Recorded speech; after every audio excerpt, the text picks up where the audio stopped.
Gentlemen, here from the Dubai Autodrome in the United Arab Emirates. We're here for round 2 of the SCL Season 23 International Le Mans Series, the 90 minutes of Dubai. This is Carlin Hicks with you here in the broadcast booth. I'm going to be in and out letting you guys watch this spectacular race today. Here, as we said last week, the opener was at Fuji.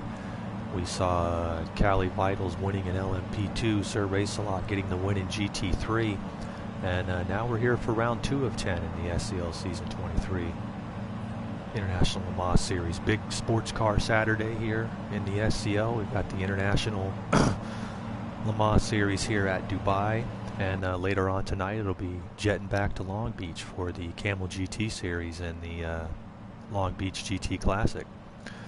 But I wanted to get you guys intro. You can see the cars that have entered the field here today. Big field of GT3 cars. I'm going to turn them loose for the qualifier for tonight's race, and we will be back with you shortly here on the SCL Racing Network.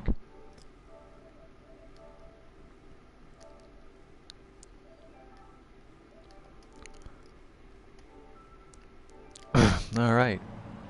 Broadcast is up and going. Let me go ahead and turn you guys loose here. I think they can hear me, not you. Best of luck to you guys. And at the end of this, we will do the pre-race.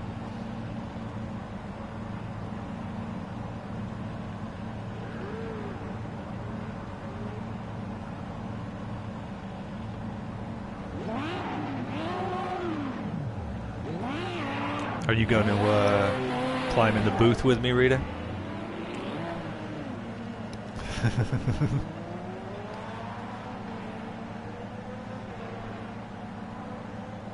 Well, I'll tell you what you do. You can do. You can sit back and I'll show you how to throw stuff at you. Yeah. There's a way that you're supposed to set up the color. Yeah, you're supposed to set up the color. You set up the color man, you know, and that's what I'll do. I'll set up the color commentator. But really, if you know, it's up to you. If you want to just be, if you prefer to just marshal in the room here, that's fine. But with the clean start rule, there won't be much to do after the first 10 laps or so. They'll pretty much be spread out. But if you want to do that, that's fine. But we're both in the party there that I'm using, so if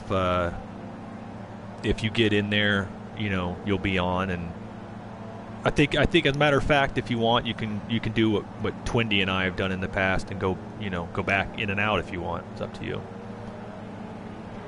But I'm gonna be quiet for a minute. Go get ready and let them do their qualifying.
right, so looks like qualifying's wrapping up.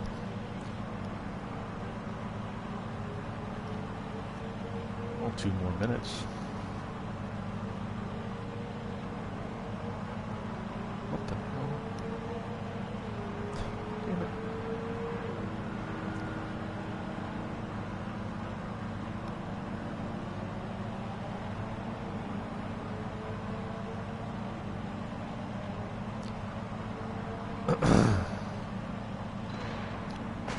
Schedule's getting good coming up.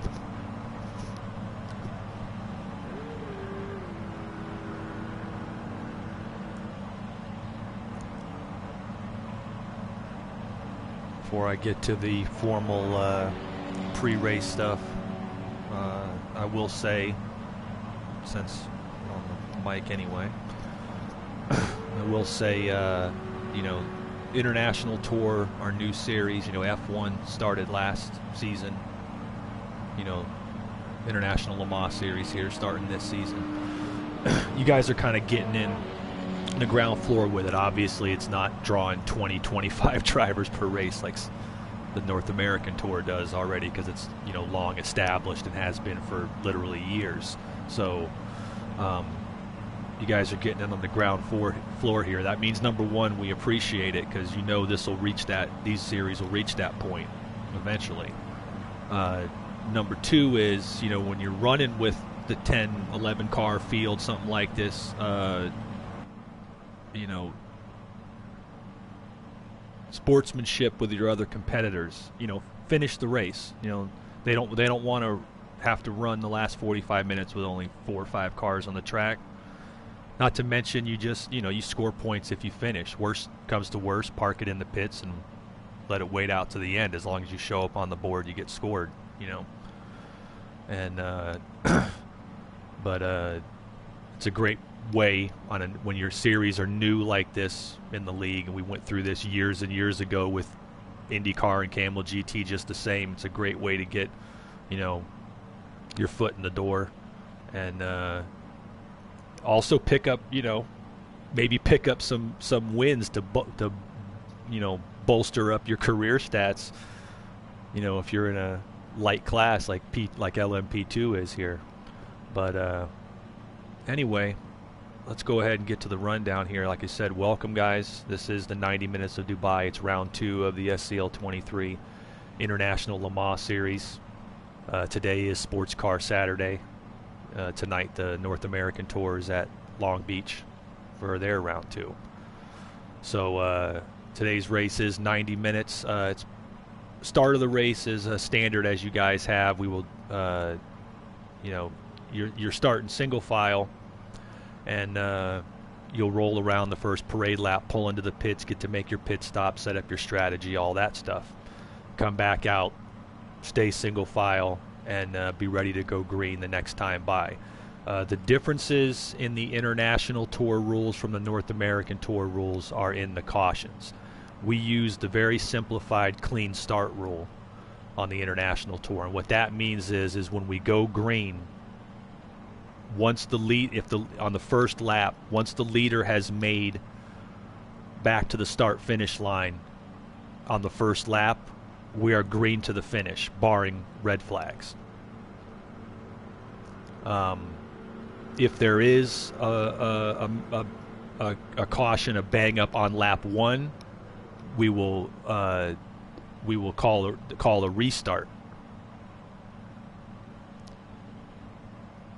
And that, in essence, will mean, at least how we did it in F1, and I think it's the same way he's doing it here, that will mean one time we can red flag the start, line back up in your positions and give it a second shot.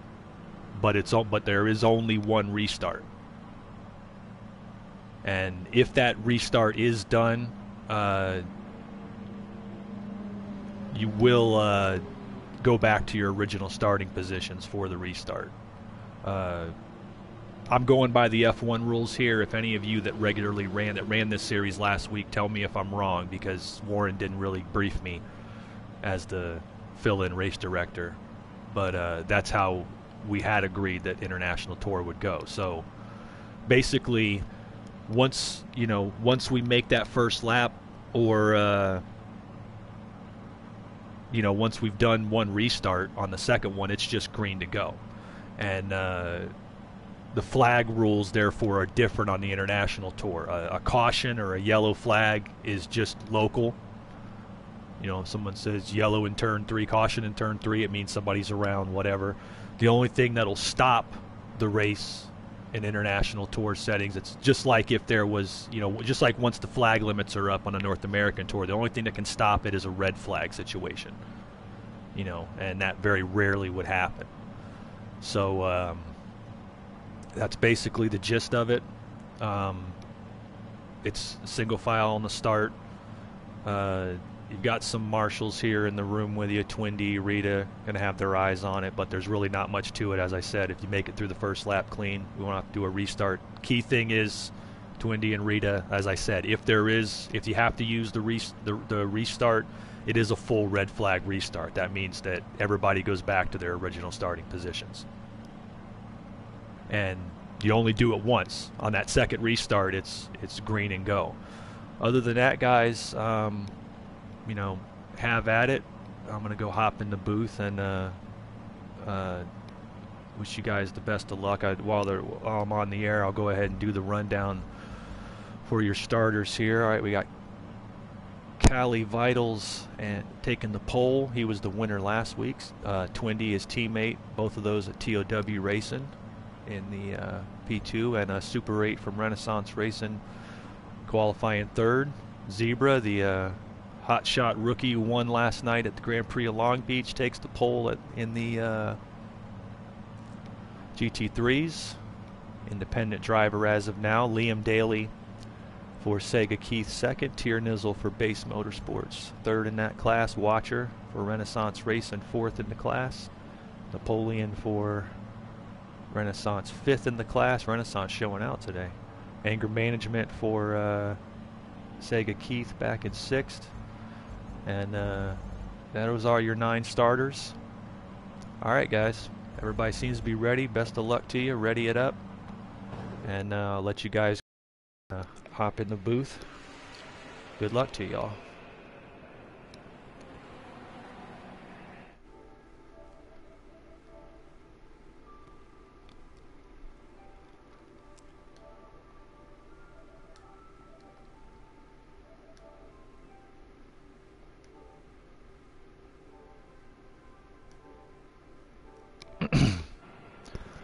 All right, we are back here in the broadcast booth. You were just listening to the pre-race here for the 90 minutes of Dubai.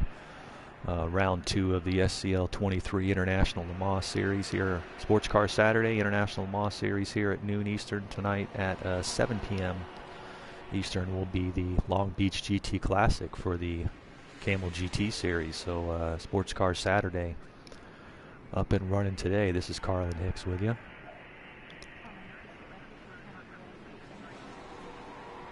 All right, I'll be back. Go ahead and retire everybody to the box, and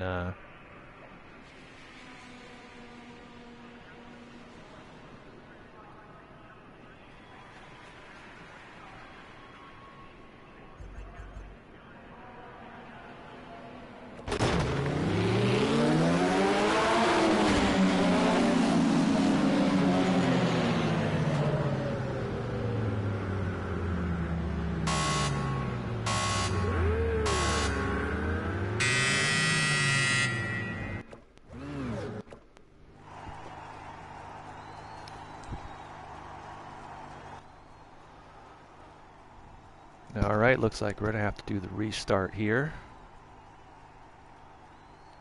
Little tech trouble getting all the cars through inspection. Looks like we're going to have a 10-car field here for this race, which is a solid number for what is essentially a brand new series. This is just his second race in the International Le Mans Series.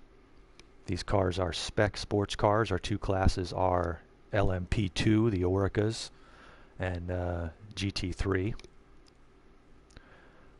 A little different from the Camel GT, which also runs a different P2 car and the GTE class. So as everybody gets readied up here, we'll prepare to turn them loose.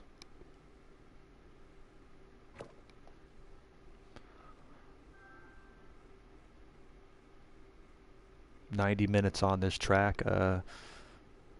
Said 16 turn, 3.31 mile circuit. I can tell you as a driver, being pretty much exclusively on the SCL North American Tour for the last... Sorry, darling, you need to take practice and qualifying off. Oh, son of a bitch. Alright, damn it.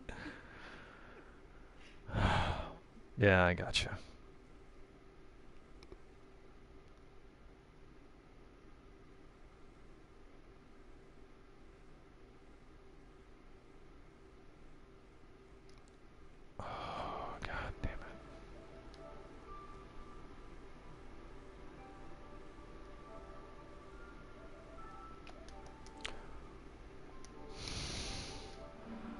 I believe. Am I gonna have to put up a new room? I guess.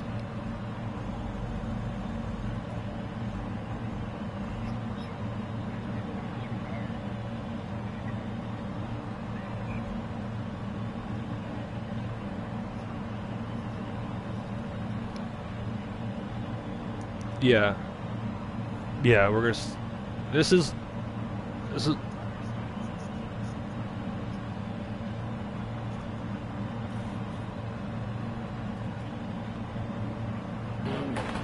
Yeah.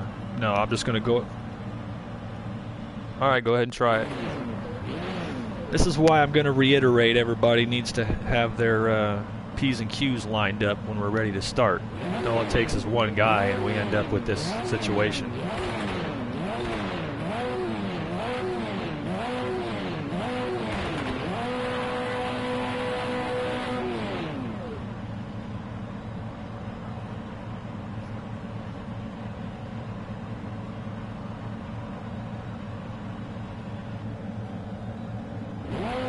Is everybody retired into the box?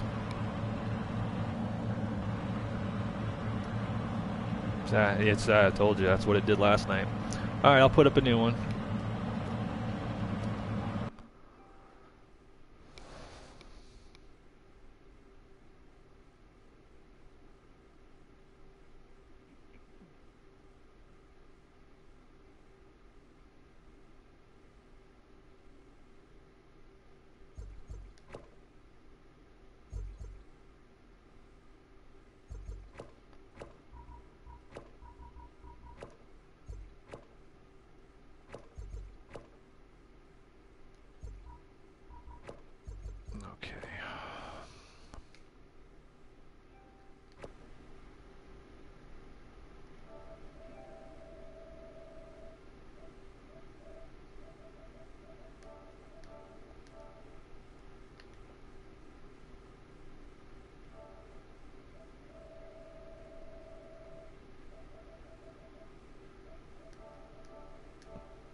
Sure, I get everybody here.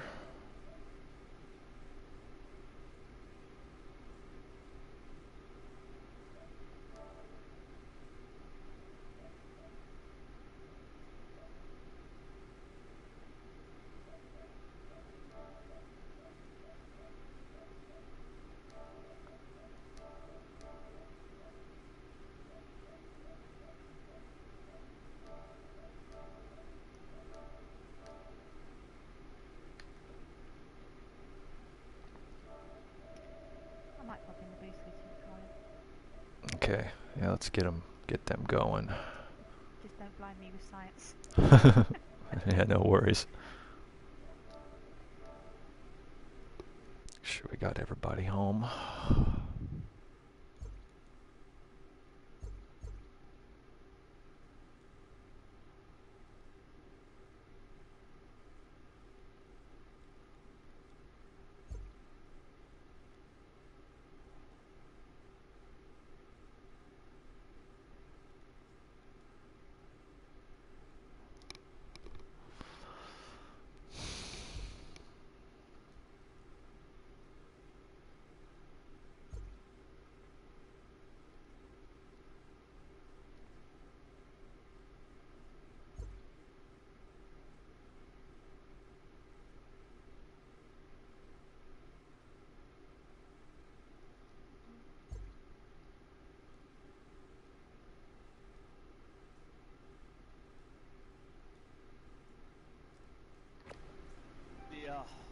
The issues I had with hospital. Oh, god damn it. Alright, hang on. There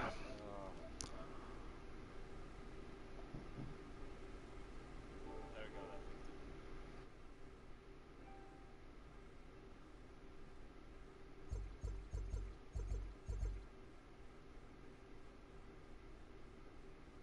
That's frustrating when it was fine in the last room. It's like, damn it. That's why we ask everybody to be on the ball, so we don't have to keep rolling the dice with this stuff. Napoleon, you've got a lot of static on your mic. Yeah.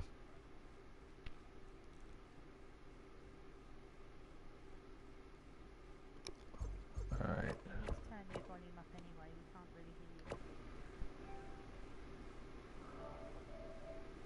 Yes. You need to be quiet.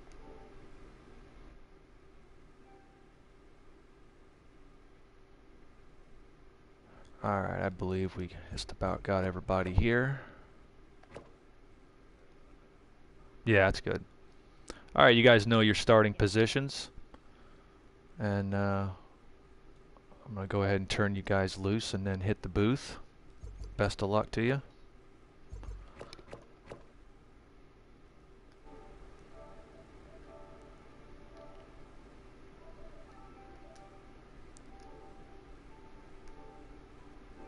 Alright, back in the booth now. As we said, little technical issues, but we've got our 10 starters out there. 3.31 mile, 16 turn roads course here at Dubai for tonight's today's 90 minutes of Dubai. It will be under the lights here at the Dubai Autodrome, which makes it bearable for the audience, I suppose, and in the desert. We said last week's winners in LMP2, Cali Vitals, GT3 Sir Race-A-Lot. He is not here this week, so we should see a fairly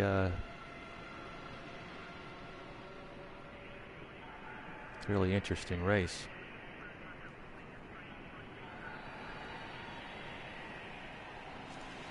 Zebra is our pole sitter in GT3. He was the surprise winner of the Grand Prix of Long Beach in the IndyCar Series last night, a rookie driver winning at a track that difficult was a bit of a surprise. Qualified on the pole, got out front, avoided much of the carnage at the beginning of the race, and was able to pick up that surprising win. So he's a rising star and comes right back and wins the pole here at Dubai. LMP2, Cali Vitals wins the pole this week after the race win last week. And I have to get myself off the track here.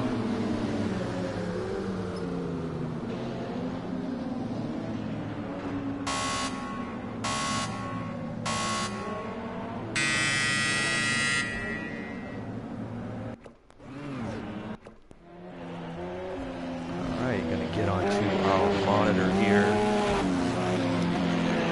Turn broadcast down just a touch. There we go. Put your map up. Be on the trackside cam here. 89 degree ambient temperature, 99 degree track temperature. not bad here for Dubai. It is spring, as those of you wondering. The SCL, there's around a 10-week season for each championship season. Weeks 1 through 3 we run in spring, 4 through 7 summer, 8 through 10 fall. So a fairly mild track. And if it was daylight, it'd be another 20, 25, 30 degrees on the track temperature at least. But just absolutely perfect condition. Oh,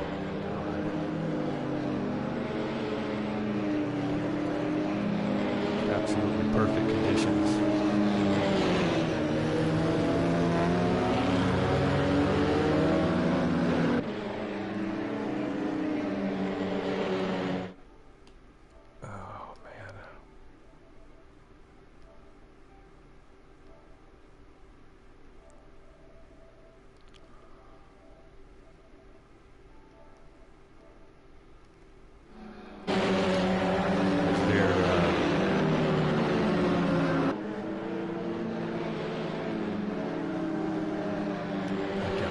Track coming around. They're coming around to make their pit stop here. You get to make an initial pit stop with these cars, set up your strategy, all that, last second adjustments. That's what we're going to see them do here.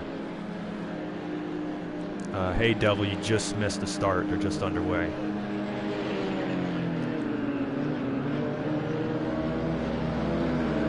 You there? I'm on the air right now on the broadcast.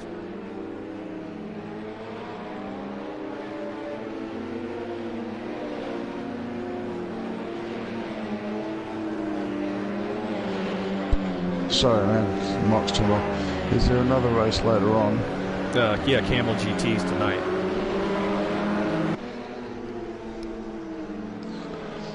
Okay.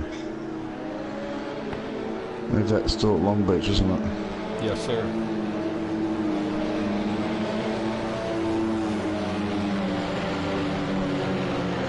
And the race on Monday, is that at Long Beach as well? No, it's at Texas. Turn your mic down for me. I'm on the air right now on YouTube. I'm just getting a lot of ambient noise.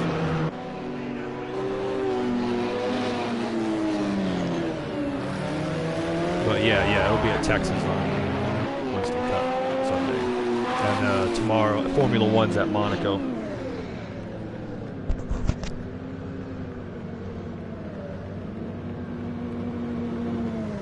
Well, these guys are making their initial pit stops. We're sitting on board here with Callie, the overall winner at last week's opening round at Fuji. As I said, today's round 2. The International Le Mans Series is brand new. Sports Car Championship of the International Tour.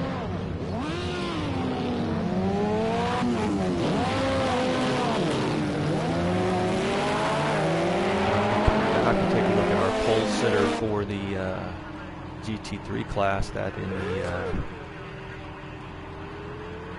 cybersecurity car there is the Zebra, the surprise winner at the Grand Prix of Long Beach last night. Was able to pull out to a bit of a lead in the bottleneck effect, and held on to it. Had a good race last night with its PT, and eventually pulled away and picked up his first points win of any kind in the SCL and first IndyCar Series win. Another contender definitely here in the GT3 class will be Tiernizzel, the defending Formula One, SCL Formula One World Champion and Camel GT Series champion. He will definitely be a contender in this race. Just 4 cars in the LMP2 class. That's Callie Vitale's right there in the 38 for TOW Racing. His teammate Twindy in the 39. Super 8 from Renaissance Racing there in the 08.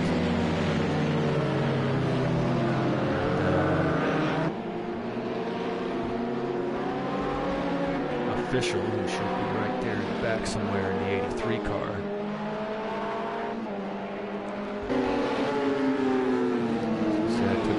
The Zebra here is in the 55 car. He is followed closely in the 29 there. The Ferrari, I believe, is what Sega Keith is running. Zebra's an independent daily for Sega Keith. Anger Management also from Sega Keith. I believe they're both running Ferraris, if I'm not mistaken. Watcher from Renaissance Racing, right there in the 48 car. Renaissance Racing teammate Napoleon in the 2. And Tiernizl appears to be catching up to the field, so coming around, should be getting ready for the start. Still got a car catching up in the back. I'm wondering.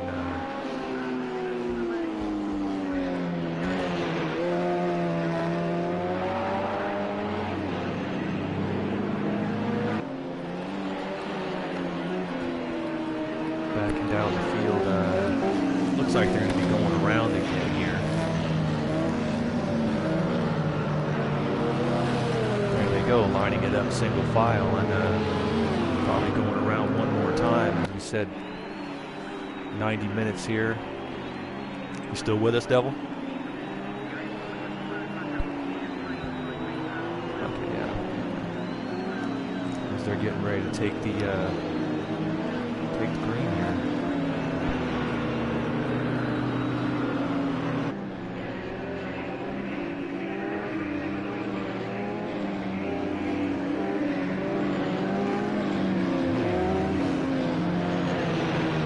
If we were on time, Devil, I would have I would have pulled them and jumped you in there, but we're already well behind schedule, and I'm just filling in as the race director, so it was a little late getting started. And, these guys have already done that a couple times.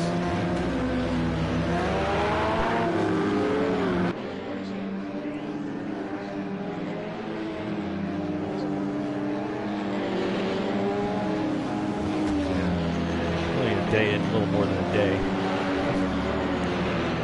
It looks like they're coming here on the backstretch. I'm not super familiar with Dubai, as I'll tell the broadcast crew. I'm new to the international tour tracks, and you got the backstretch there heading towards the heading southeast, as you can see on your map there in the corner. And you'll see how that plays out. A lot of sharp corners. It's a fast track. In the P2 class, it's tough to tell. Callie, as we said, got his first career SCL points win last week at Fuji in this series, and he's got his teammate Twindy directly behind him. Twindy's not had much time in these Orica LMP2 open cockpit cars that run on the International Le Mans Series, and you'd think Callie would be the clear favorite here for the overall running in the LMP2s. GT3 might be the more competitive class, but you never know. We're going to have to see. As I said, it's tough to tell.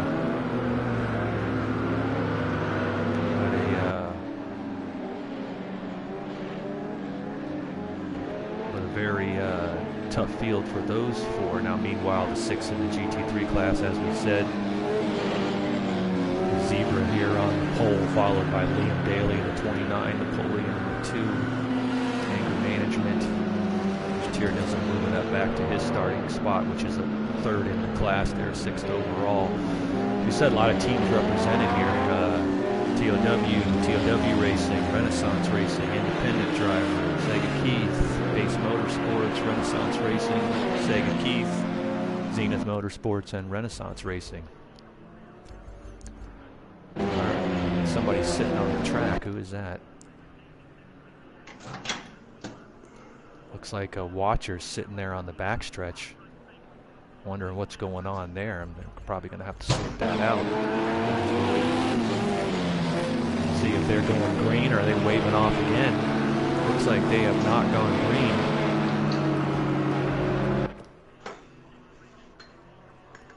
Some kind of technical problem there. Watcher, the driver for Renaissance Racing there, is just sitting there on the backstretch trying to get a word of what's going on. The clock's ticking meanwhile. We're getting a lot of ambient noise off somebody's mic here in the broadcast room. Yeah, Muttley, I think it's you. Welcome to the broadcast. Welcome, Muttley, to the broadcast anyway. Morning.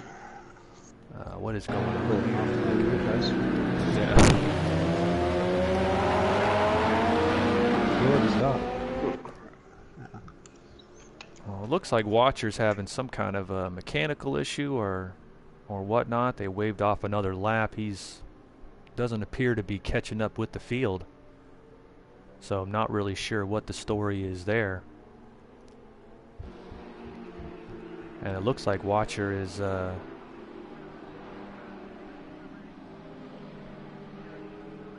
tired to the pit box, obviously. I'm not sure if we have a general issue here or what the story is. The rest of the field still appears to be rolling.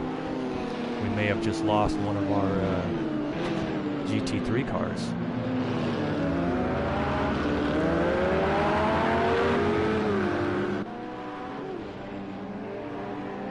May have had a late withdrawal from the team owner of Renaissance Racing here. I'm going to assume we're going to be going green here this time by. That would knock us down to 4 in the LMP2 class and 5 in the GT3 class.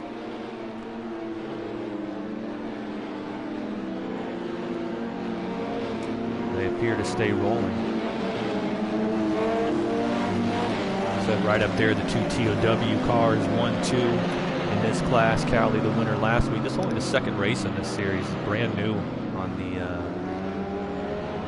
in the SCL here as we started up the international tour last season. That'll continue tomorrow at noon Eastern with the Formula One Monaco Grand Prix. That'll be the opening round of that. Of the season 23 Formula One World Championship. All right, looks like they're going to come off the final corner. Cali Vitals leading this field of 9 cars down, 90 minutes of Dubai. Round 2 of the International Le Mans Series, and they are green.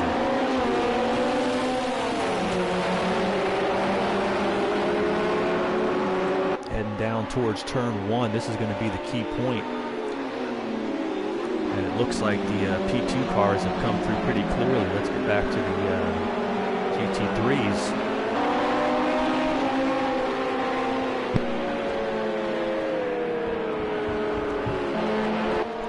And there they come. I'm going to say on board with our leader here. Cali going a little bit wide there, but he's going to hang on to it.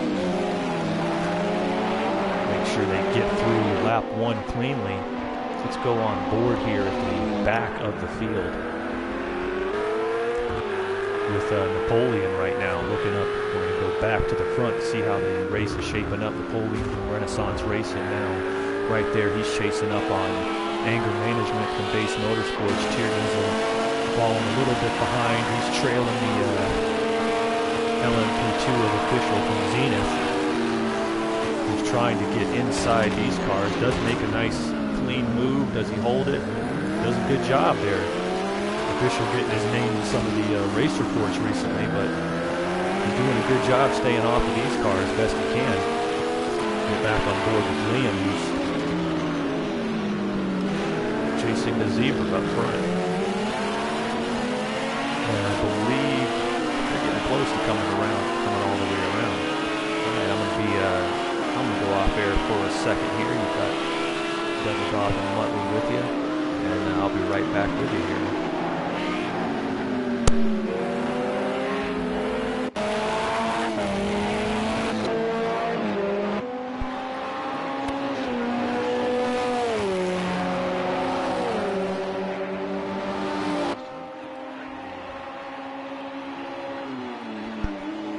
Just click on the page speed and should come up there we go.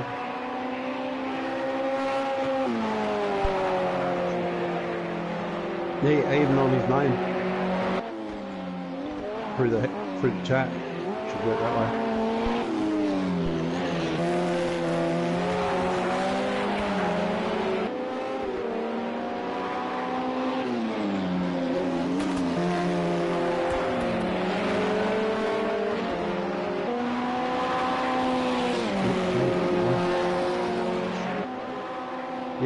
Yeah, just go to the chat session, go up to his name and click on it, and it should come straight up from there.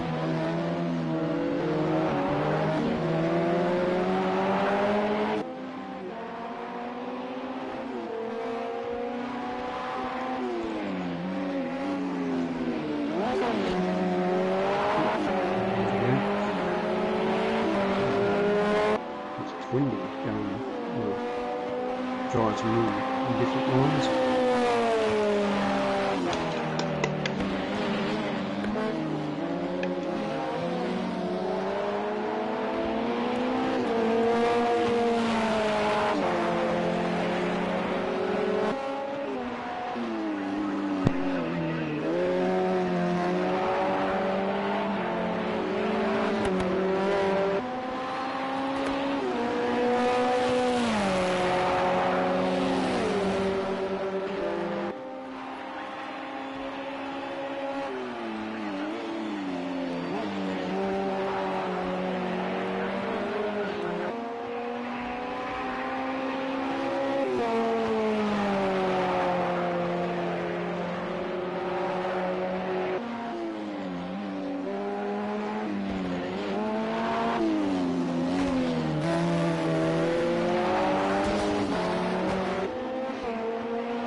Yeah, looks like Kelly's doing a very good job out front, running smooth, taking the lines, not much pressure from Quinny behind. Looks like the top three are pretty well spread out. And Super in third, pretty good gap there between him and Quinny. And then from there, looks like the pack is forming from there. So that's probably the official. And another Alan P2 Warwicker, and then maybe a few big All right. GT3 cars. Back in the book. I don't think I The can. racing's a bit back in the GT3 class. There's the three behind the official. Yeah, I'm going to get on board with that right now. Kelly seems to have the front running pretty well done. Yeah, just still plenty of time left. There's Liam Daly running 7th overall. Anger Management just in front of him, 2nd in class. And there's the Zebra, as we said, the Zebra, the surprise winner at Long Beach. Hot shot rookie driver. He's very fast. Had a lot of help at Long Beach. A lot of the other mainstays got stuck in the traffic and had to work their way through. But he definitely went out and earned it very quick to get his first win, and right now he appears to be building up a couple seconds here on Anger. I would not count out Tiernizzles in the pits. Yeah, Tiers had a lot of problems actually. That's why we had to restart, because he got the AI in his car, and then he had problems with his tyres. Well, it's still early. There's a long way to go, and Tiernizzle is definitely a driver that can make it up. We're just gonna have to see how it plays out. Meanwhile, let's get back on board with our get trackside there with the GT3 battle. Liam Daly and Zebra currently topping off that class and leading the way. They are without full course yellows, they're going to have to make a mistake to get people back behind them. But like I said, it's a long way to go.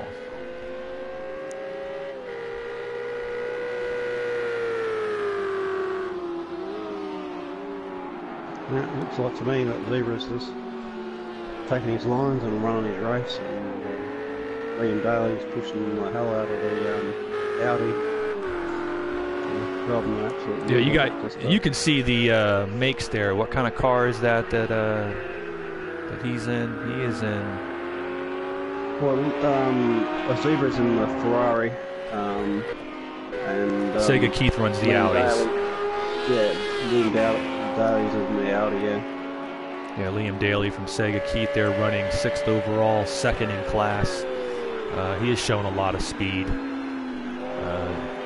so far this season in all the various series, but really looking to establish a name in the International Tour, International Le Mans Series, and Formula One.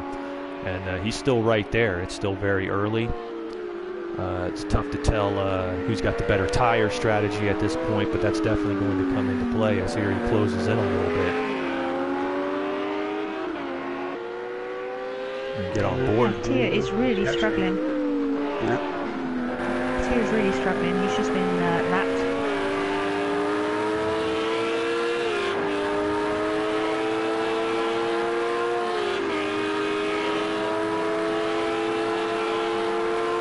Oh yeah, they're looking solid. Like I said, it's a brand new series, so it's a good way to get some seat time for just about anybody. And we got a heck of a battle here for the lead in GT3. Liam's pacing it just behind. Can you hear me? Yes. Yep. Good. Trailing I just. think it's removed sooner or later. It's looking. I believe he is, but I also believe it's a distinct possibility that Zebra's biding his time. May have a fuel strategy in mind. May have a tire strategy in mind. Now he looks like he's making the move to the outside. That was a little 4 wheels off the track to make a pass, don't you think, Rita? It was. I agree there. I would pop in and tell him he's got to give it back. Yeah, That's absolutely. not really playing cricket, you know. It looks like he's have to give that position back. He went all the way around the outside, 4 wheels off to make that pass. So he's going to have to give that position back to Zebra. I don't believe he intended to do it. He did a great job of being clean there. And he did a great job of being clean there and avoiding the contact. But as a result, he made the pass outside and gave it back. And they're going to line it back up here again and try to get it going. Well, it looks like the JMU crew chief is excited. He's jumping up and down at this action, as this is the closest battle on the track right now, and it is for the lead in the GT3 class. Let's see if Liam can do it again. I believe if he does it in the right spots, he will. Especially Zebra leads the door, I think he is at the moment.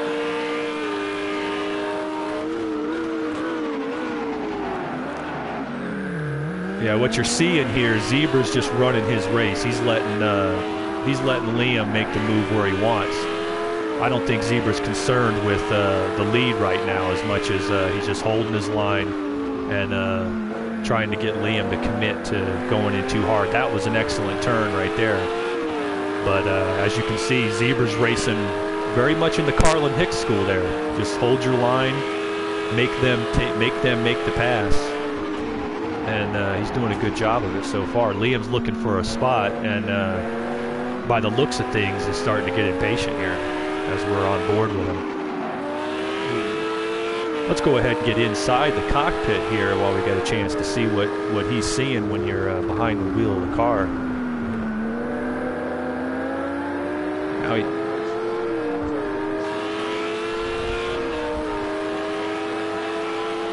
Now absolutely. I mean, even though we have the damage off in the SCL, the fact is you can still experience brake fade. You can wear the tires out. I mean, there's no doubt about that. Very, very close. A little bit of rubbing. They did it. That was good. They held that. Yeah, managed it. Very good pass. But it looks like the Zebra's going to line him back up and take his shot. Take a look at the timing so far among the GT3 class. The best overall lap is Liam's 2:01.0. That's the best in class so far. Callie's 1:46.6 is the best in that class. For the LMP2 cars, we'll check in on them momentarily, but Callie's having his way as of right now.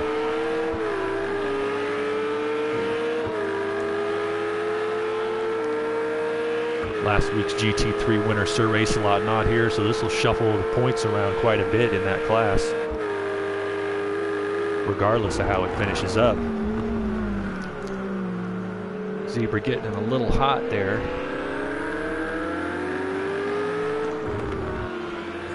He's gonna have to line it back up here. Putting that Ferrari versus Audi in this event.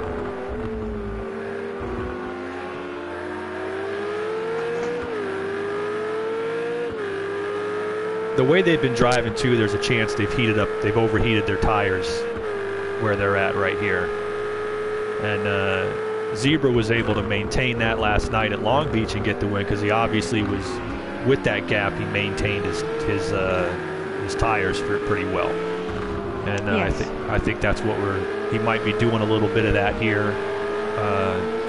I would not panic with anything less than 4 or 5 seconds behind somebody. I'd be confident I could get it back as he, I believe, has the leader come by him. Yep, Callie Vital is finally starting about to lap the leader of the GT3 class here, less than a half an hour in, as they're about 15 seconds per lap faster here at Dubai.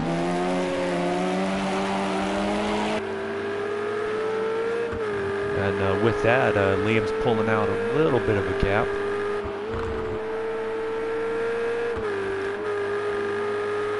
Take a look here at anger management track side. He's back in third. He's only about 8 seconds behind the class leader himself, so by no means out of it. One mistake and he's completely back into this. Yeah, at the moment we've got Tierney and Napoleon together. All right, let's get back there and take a look at that. Tierney coming up on two P2 cars. And there's Napoleon, a new driver. He did make a date, not a rookie because he raced a few races last season. He's newly signed to Renaissance Racing. He's shown promise in a lot of cars, and as you see him there just trying to maintain a chase there with Tiernizzle. But as it is, there's 5 cars in class. He's going to get, he finishes this race, he's going to get a top 5 points finish in class, and that might be enough to push him up towards provisional land and lock him in, especially as this series grows. There's going to definitely be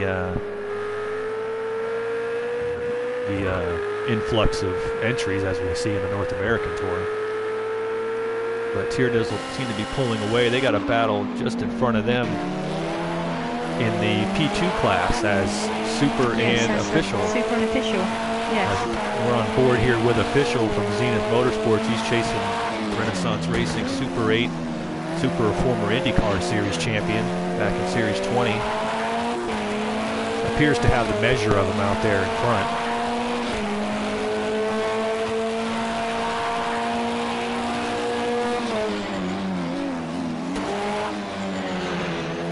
Official's name we were mentioning earlier, his name has popped up in race reports, but I have to say that at the beginning of this race, he did an excellent job getting through the GT3 cars without, he was, to be completely honest, he was much better than the P2s at the Daytona Continental last week. As he did a decent job of coming through the field without causing any carnage. And that's what he really needs, is to go out and just get a clean race and a clean finish. Yeah, I'll probably also believe that he knows the track. Yeah, he does know Dubai, and it's showing here. He's had a couple of offs so far, but as you can see, he's running smoothly on track, and by no means is out of the shot of the podium finish here with Super right in front of him there. Let's get back down here to the battle in GT3. And he just span, actually. Super just span. Hope Super goes around. He does. Right, as soon as we leave. Official moves through into third place. Super looks like he's going to settle about 5 seconds back, but with an hour to go, he's got plenty of time as well. Meanwhile, back on board with the Zebra. Let's go ahead and get our trackside cam.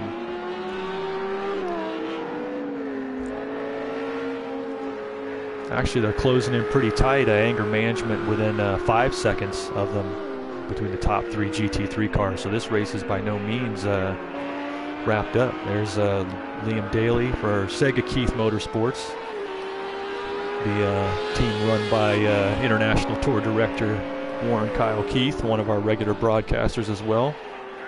Would have normally been here for today's race. But he's got his guys ready in the International Le Mans Series and in Camel GT. They've got their entire program. They're a sports car-based team, and they've got their entire program looking good across all classes. And that just goes to show Sir Race-A-Lot wins this class. Last week, I believe Liam was second, and then Sir Race-A-Lot's not here for Dubai in round 2, and Liam's setting the pace, but by no means by a lot. He's only a little over, less than a second ahead of the Zebra. Oops, somebody's out, and Napoleon has blown his motor. Looks like we have a little bit of attrition. Our second blown engine of the race, Watcher and Napoleon, 2 Renaissance racing cars out. And he left. Ooh. No points for that one.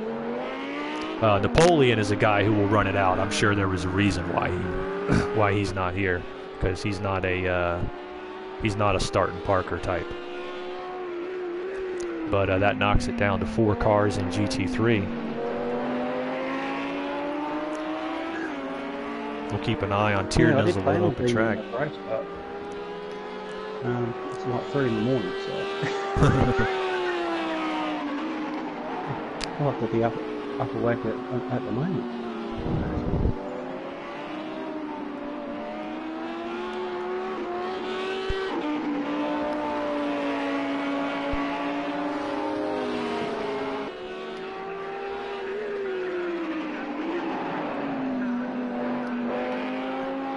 For some reason today, Tier just doesn't seem to have it hooked up on this track. No, he's definitely he's put up fast laps, but I don't think he's doing it consistently. We'll ride along with him. He's 36 seconds back now from his class leader. I'm just not seeing him getting the grip on it. Yeah, I watched his IndyCar race yesterday from his feed, and dude, he scared the hell out of me. I've even seen his driver let go of the steering wheel, and I went, holy crap. Oh, the Zebra's parked it. He's parked it. The Zebra's parked it. He's returned to pits. And he's retired, it looks like. Send the correspondent down there to see what's going on, Rita. I will do. Absolutely. We'll send Rita St. James down to the pits to see what's going on. But the Zebra was the class leader, and it looks like he's had to park the car. I'm not sure if it's a technical issue or what, but that's going to put Liam Daly out alone in 5th place. He's got a 5-second lead over anger management. And it looks like the Zebra had to park the car or had a mechanical issue of some kind.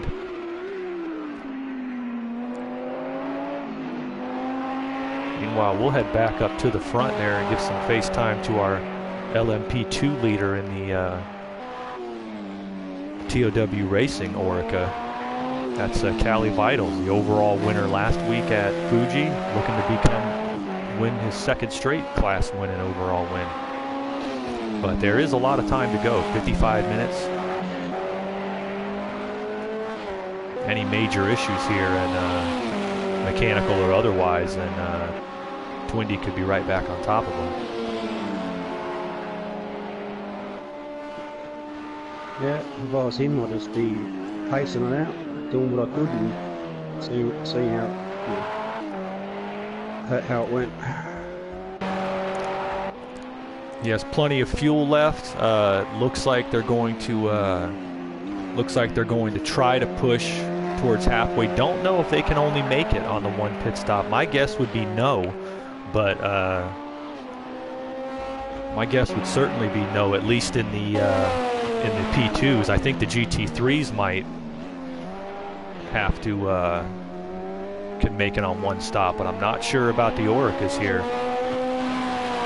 So so it's a tough call. Not to mention Twindy's doing a little better on fuel than Cali is, so I can tell you right now that can make a difference. I was a lap short last night, and it was the difference between 3rd and 5th place for me.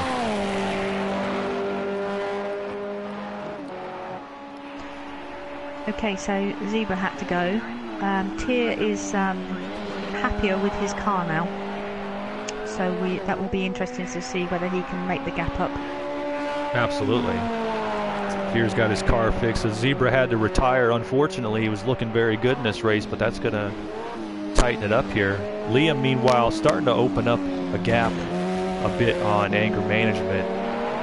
He's about 6-7 seconds ahead. As we said, a lot of time left.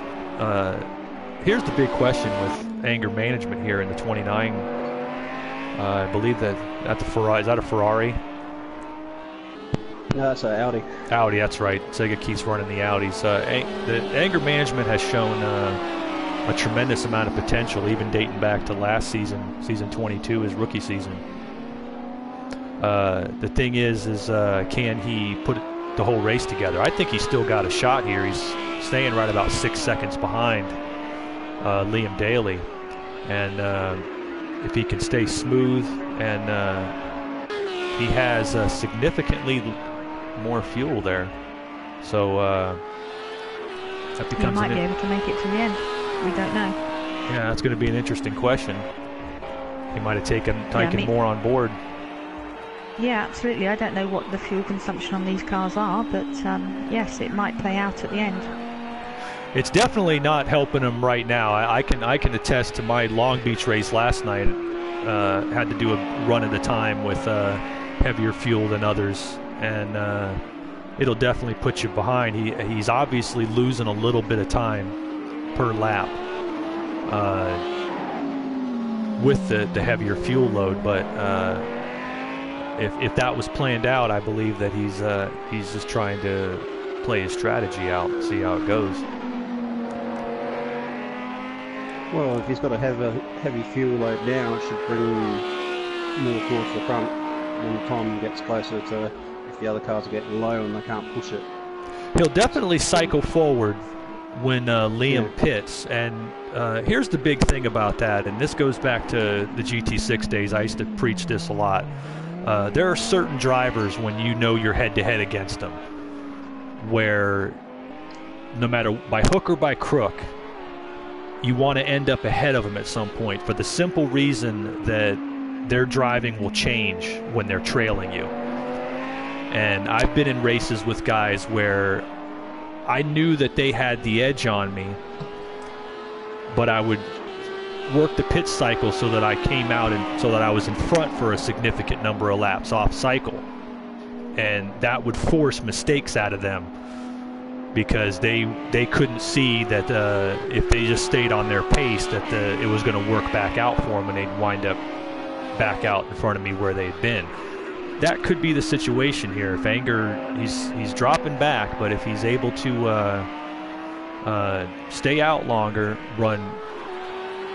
pick up time when he's on the lighter fuel load and Liam's on cold tires and heavy fuel, then he might have a shot at picking up some time there. And it's not just the mathematics of it going, okay, it's a 9-second gap. Well, he's only going to pick up 4 or 5 seconds that way. It's the psychological aspect of the fact that Liam might come out of the pits. He's a less experienced driver. He might see the gap in front of him and start pushing when he doesn't have to, and make a mistake that gives that time back. We've seen it work in the past at in other races, so it's tough to tell, but we'll just have to play it out. As you can see on their last laps, Liam's picking up speed while Anger's dropping. But I believe that. I mean, I think it's into the pit stops. It depends how much fuel that Liam sticks in. If he sticks in what he thinks he needs, then it's going to be very close. Absolutely, and absolutely. And one other point to make also is that Anger might just be going through the natural cycle of the car here. The tire fuel is not equal. Tire fuel burn off is not equalized, and I'll bet you his laps will pick back up here again in another few laps. Take a look at our timing chart and see if we can see number of laps completed. The P2s are on lap 20, while the GT3s are 2 laps behind on 18. They're all still on the lead lap with each other. Looks like Tier was gaining about 2 seconds a lap on anger management. Yeah, he's doing 2 minutes flat by the best lap, and consistently go fast. Which we know he can do. Oh yeah. He picked up 2 seconds there. He's still 23 seconds back. There's plenty of time to do that. Tier is also on a Tier is on a tank where I don't know if he will have to stop again. That's going to be a key point here. Liam and Anger are going to need to be looking at their tires and making a decision as to whether they need to take tires on their pit stop. And in fact, if yeah, if either of those blink, I think, or go into the pits, I think Tier will catch up what he's losing or has been losing. So he could be on a better strategy, taking it easy. Absolutely. Pace, and he's definitely fortunately sliding the hell out of it. So he's pushing the car for all it's worth. Yeah, he's pushing the car for all it's worth. Let's go back up to the front. You take a look at your map there in the right-hand corner. The arrow is the car that we're on. That is your overall leader, P2 leader, Cali Vitals. He's got a 19-second lead over Twindy and looking to get his 2nd straight win in this series. Jumping back to Twindy here, there's his arrow well behind. He's about the full back straightaway behind. But Twindy has not practiced these cars. He's did a late entry here, so we've got to give him a lot of credit for being competitive in this car. Then it's a good distance, 42 seconds back from there to the 3rd place car. That is official. Let's see the gap here, right there. He's within range of going a lap down, but as of right now, he's not far ahead of Super 8. Super 8 is 2 seconds behind him in the Renaissance Racing car. Take a look at the arrows. Back on the front stretch is where your GT3 leader, Liam Daly, is at. Anger management is about 14 seconds behind him, and there's Tier Nizzle now within 22 seconds of Anger. He's making time up on anger management, but not on Liam, who has a much lighter fuel load. And so we'll have to see how that plays out. Meanwhile, closest battle on the track, we'll do some onboard with Super 8, who's chasing official for 3rd place overall, and then P2. Super 8, longtime SCL veteran. This is his 10th season, actually, in the league. Former IndyCar Series and Indianapolis 500 champion. He's Super is running about 3 tenths of a second quicker than official at the moment. Yeah, last lap he was 3/10 quicker, and he's starting to settle in. Here's the key thing here for Super and official. Also, same deal. Pit stops are coming up for these guys. The question is, it's obvious they can put enough fuel on probably to make it to the end, but the question is, this pit stop, do you take tires? Do you not take tires? Do you how much fuel do you need? I think the one who makes the proper pit stop is going to wind up coming out in front after the cycle of pit stops here.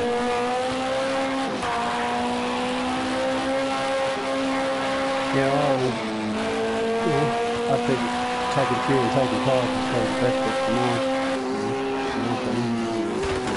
The advantages of newer tires and that will become an issue later on. Oh yeah, it completely depends on the track and on the particular amount of tire wear you're using on the car. I'm not saying I think it's impossible to save the time, not change tires, but you got to do the math. These guys are going to wind up pitting with probably 35 to 40 minutes left, somewhere in that range. That's about, for them, that's about 20 laps, 19 laps. Do their tire as is.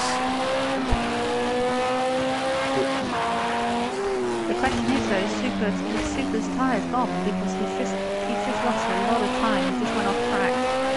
And his tyres worn out now. That is the question. That's a distinct possibility. He may be wanting to just dive into the pits here as soon as possible. I would say right now, if Super was planning on changing tires, I'd get in there ASAP. Yeah, he's going a bit wide. I'm just wondering whether his tyres are gone now, you know? Oh, And there he goes. And here we're going to stay with Super 8's pit stop here. Super 8, long-time veteran. Yeah, absolutely. Hit the wall again. Former driver won his IndyCar championship for JME Motorsports, now driving for the satellite team Renaissance Racing. And the Renaissance crew is putting the tires, giving him service. Let's see if he takes tires. Definitely taking fuel. Did not take a full tank. Smart pit stop. I believe they are changing the tires, but we're not seeing the graphic on it. More than likely giving him a brand new set of, looks like Goodyears.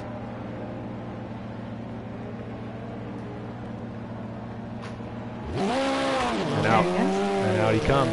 Definitely a tire change there.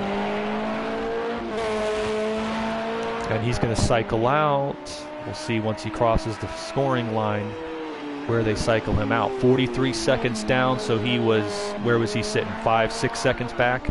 No, he was 5 seconds back. Yes, about 5 seconds back, yes. So he lost 38 seconds in the pits. That's going to make official.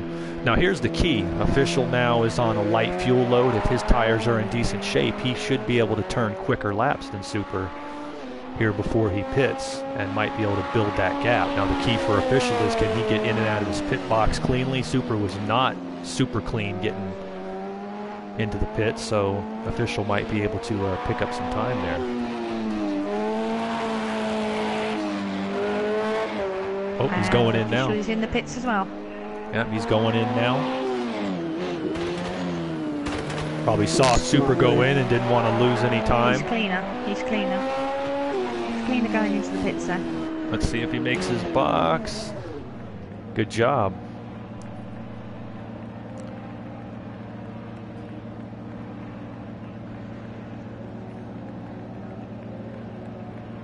Fuel going in.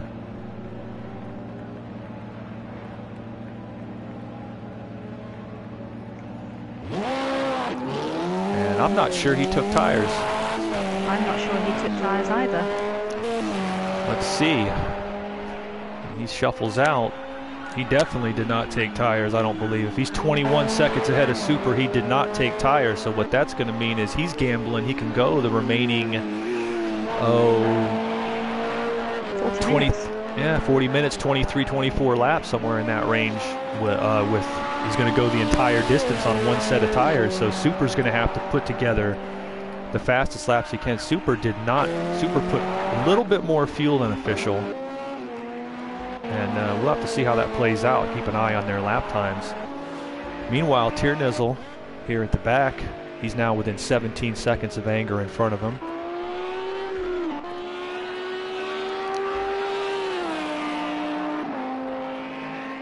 Have to see how that plays out. Whether he's still gaining about 2 seconds a lap on Anger. Not sure what like we said, what the fuel strategy is gonna be the key here in that particular class. Obviously, there Tiernizzle hanging it out there at the back. 40 minutes to go. Liam's going to have to pit at some point. I believe he will as well. Hanging it. He's driving it more sideways than he is driving it. Tiernizzle's hanging it out. He's 29 seconds behind the leader right now. At a second a lap, he still does not have quite enough time, but we don't know if Liam has to pit. Obviously, seeing a guy moving up on you can force a mistake, so we'll have to see how it plays out. Meanwhile, Tier's the fastest car in class at the moment. 7 of the 10 starters still on the track here.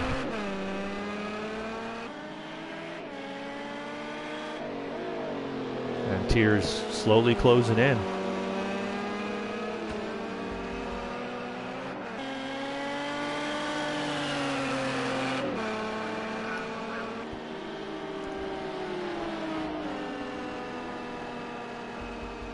Meanwhile, back out front, there's Callie closing in on lapping a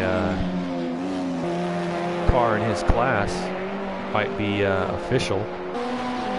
And he's got a 22-second lead on Twindy and just running smoothly out front. Callie, I've said since he made his debut last season, one of the drivers in the league I'm most impressed with. He's fast and he's clean according to the standards of real racing. Some of our fastest guys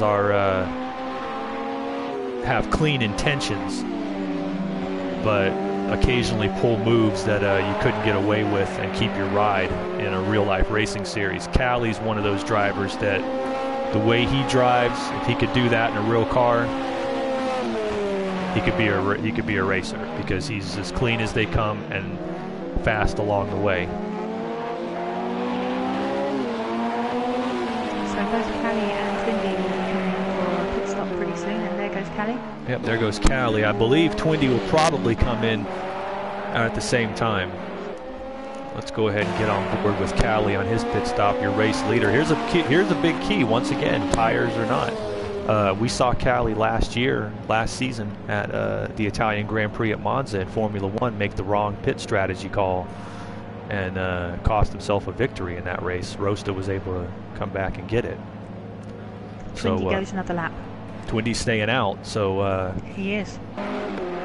Twindy's going to stay out another lap. Probably, Twindy is a crafty veteran at this point. I think he's going to see what Callie does, even though that's his teammate. They're racing each other on track for the. They know they're scoring top team points, so he's racing them. I think Twindy's going to see, and we'll see what kind of tire decision. It looks to me like Callie is putting tires on his car. Let's see how far back he comes out. If it's in the neighborhood of, he was 20 seconds ahead. If it's in the neighborhood of 20 seconds down, then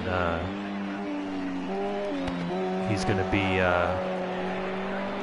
19 seconds. Yeah, he definitely took tires. Now here's the question: we go back out front to Twindy.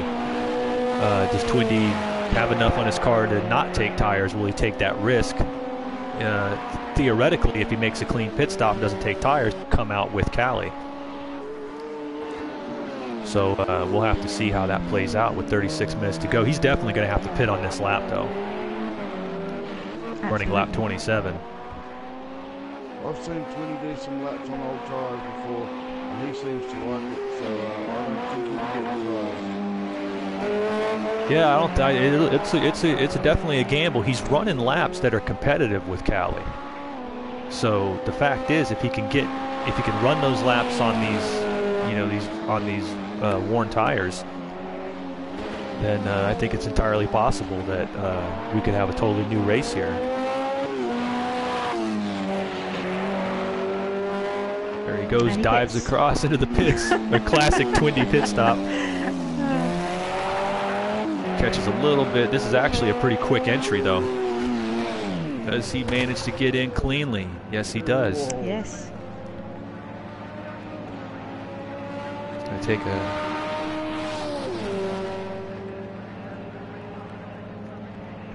splash of fuel. Okay, so I'm watching Callie at the moment. Callie's just on the start-finish straight now.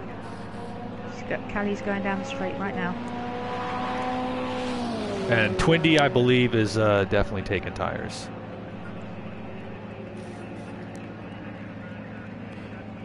Looks to me like it's like he's taking tires. May just be staying out of the way of his teammate who's running for the championship in this series as well. All right, I'll be right back with you in 1 second.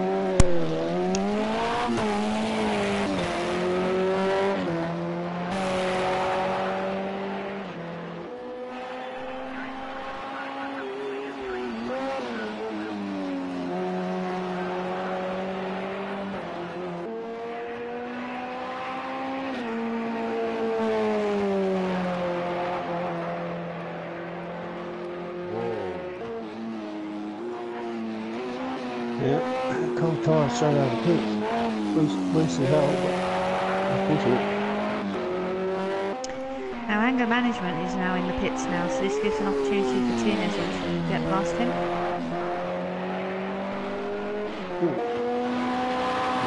Anger's just taking some fuel.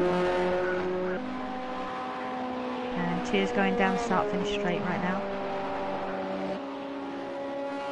And Tier's through. Anger management is just leaving the pits now.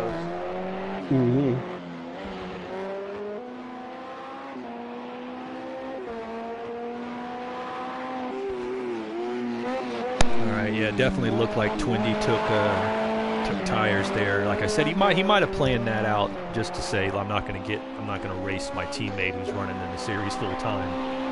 Knowing Twindy though, he'll take a win wherever he can get it. So I think anger management has pitted. Anger management made his stop. He did. Tier's taken the lead over Anger. Tier's going to second in class now, 37 seconds behind Liam. That's the call. I don't think Liam can go the distance from here. It's obvious Tier can. Tier might have more fuel than he needs, actually. But looks to me like Liam's going to have to pit. And that's going to be interesting. They're running about the same lap times, Liam and Tier. I think Liam still has an advantage at this point, but as we said, we're looking at about, depends on the pit stop, he's 37 seconds, 35 seconds up. If he takes tires, it's iffy. And how good are Tier's been on those same tires, however, since what, 15 minutes into the race? Yes. So it's a tough situation. I would rather be in Liam's position, but Tier is by no means out of it. Meanwhile, let's go up here. Official and Super, they've both made their stops. Official, well, he seems to be holding them off despite having not taken tires. He's about 30 seconds in front of Super for third place. So as of right now, he's still running faster laps on his initial tire, so that might have been the right call.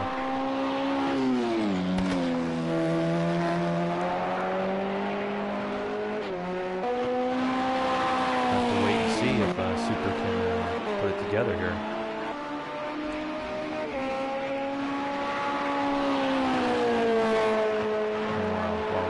Got everybody separated. I'll give the airtime to who's that?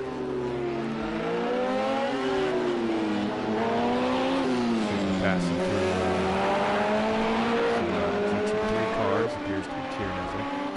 Give the airtime to Callie here, our overall leader, who has, as we said, done a terrific job in this series. Tierney and Super just hit. Contact between a GT3 and a P2. Yeah, Super spam. Tierney will hit him up the back. Well, that put Super down even more on official. Yeah, he's now 37 seconds back. That's a tough call. 30 minutes to go. Liam pits. Liam's in the pits. All right, let's get on board here with Liam. Can he make that quick pit stop? In and out, in and out. Is he taking tires? That's going to be the key here. Oh, he overshoots his stall. Oh, look, he's still, there we go. Lost about 3-4 seconds there. Let's see if he's just taking a splash of fuel. I'm guessing if he pitted with fuel still in the tank that he's getting tires. Because otherwise, nope, no tires. That's a surprising decision there. Why would you not, if you're not taking tires, why would you not just stay out and run the tank all the way down? That's true. That's an interesting question, but he's going to cycle out. Let's take a look here. Liam's arrow coming into turn 1. There's Tierney coming out of the final turn. That's your gap. It's about 14 seconds. Liam did not take tires.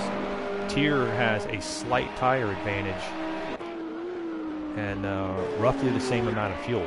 So he has got 29 minutes, roughly 14, 15, 16 laps to try to eat up a 14-second lead. I'm just really surprised there. If you're not going to take tires on the pit stop, why not just stay out until the tank was practically empty and run it on the lowest fuel load possible? If you're going to change tires, then come in when you need to change tires. But that, I believe, was a strategic faux pas there by Liam Daly. He could have stayed out longer, run an even lighter fuel tank if he wasn't going to change tires. But he may be confident in his times, so don't believe he was in traffic that would have influenced that decision.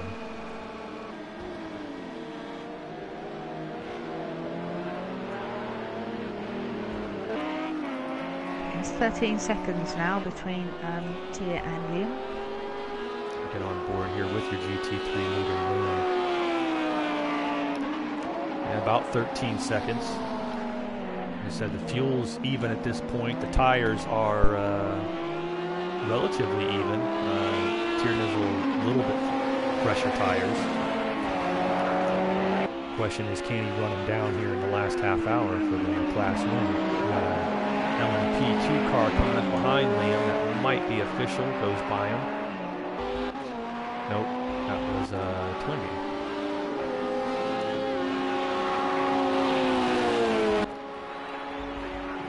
Back on board here with Liam, who's holding, as we said, 13 seconds. That's going to be the race here in the GT3 class.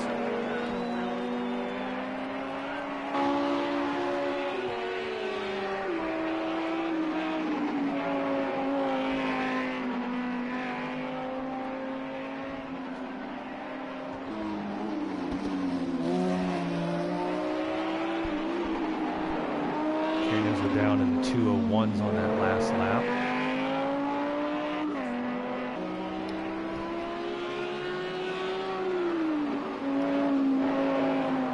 Show you what that gap on the track looks like coming onto the backstretch there, heading southeast. That arrow there is Liam.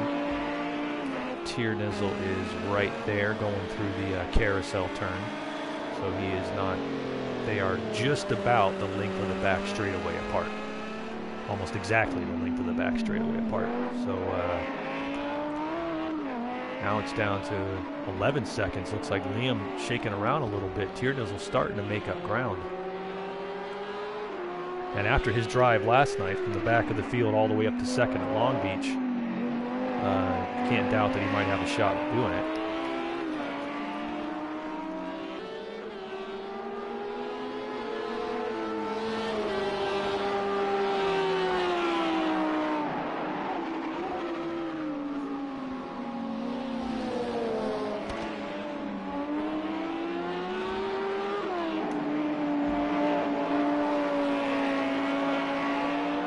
Meanwhile, just ahead of him, fourth place overall, fourth in class. Super continuing to lose ground here to official. He's now about 44 seconds back. I believe he's just had some mistakes on the track trying to push. It's probably been the story here.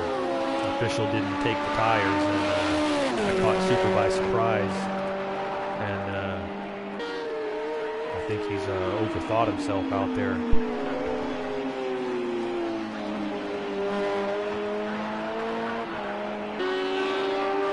Super likely will be in the be jumping on the jet and getting out to Long Beach for the Camel GT race tonight. He was 5th place last week at Daytona Continental.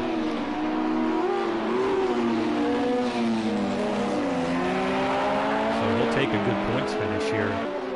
He'll score team points for Renaissance Racing.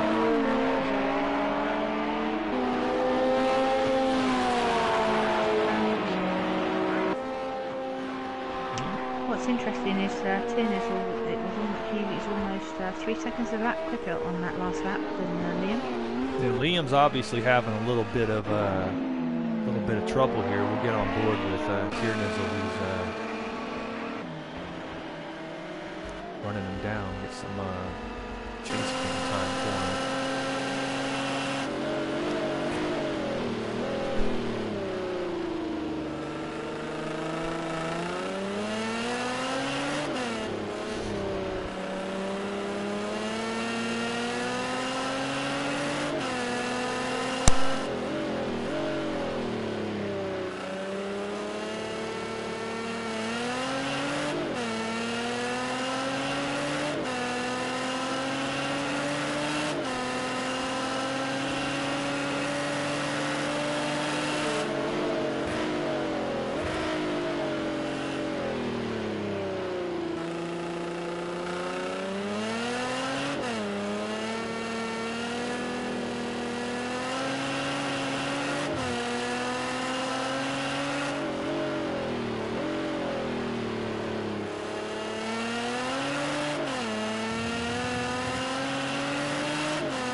board.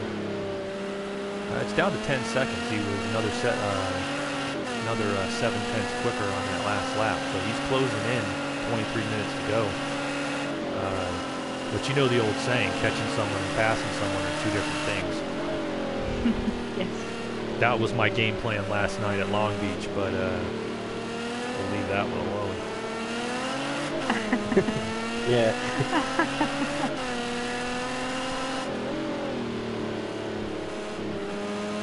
But he's definitely starting to close the gap in.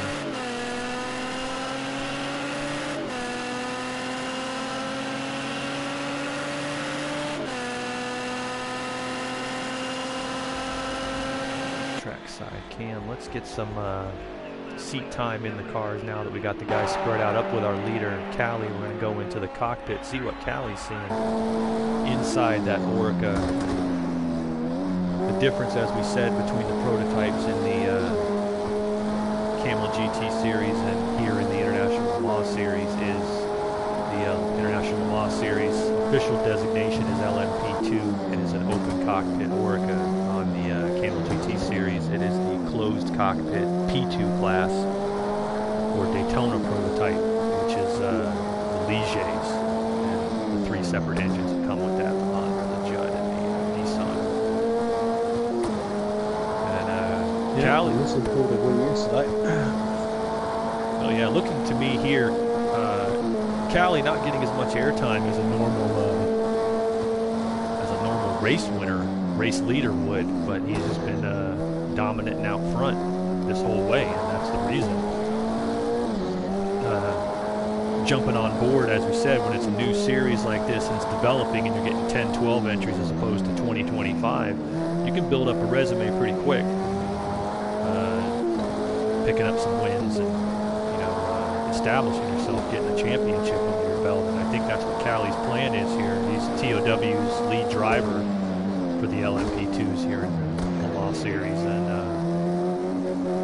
he's looking like he's going to have a shot. As we said, there are, for the 2.5 hour of Le Mans at season end, which is a separate event from the 2 series, there are 6 qualifiers for the overall top class, the P1 class, and the 2 class champions in each Camel GT and International Le Mans Series get in, plus the IndyCar Series champion and the Formula 1 champion. So Callie's definitely looking to secure one of those spots, and if he gets his second win in 2 rounds, it's still early days in the series, but definitely a step in the right direction. We got a comment here on the screen. I'll take a break in the feed here to take a look at it.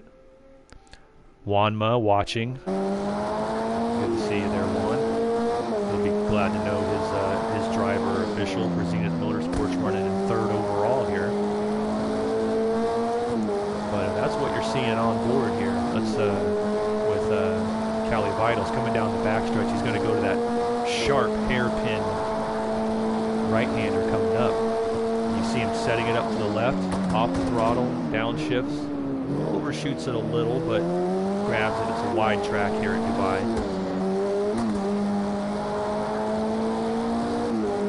And that is why he's leading. He's been smooth all the way through there.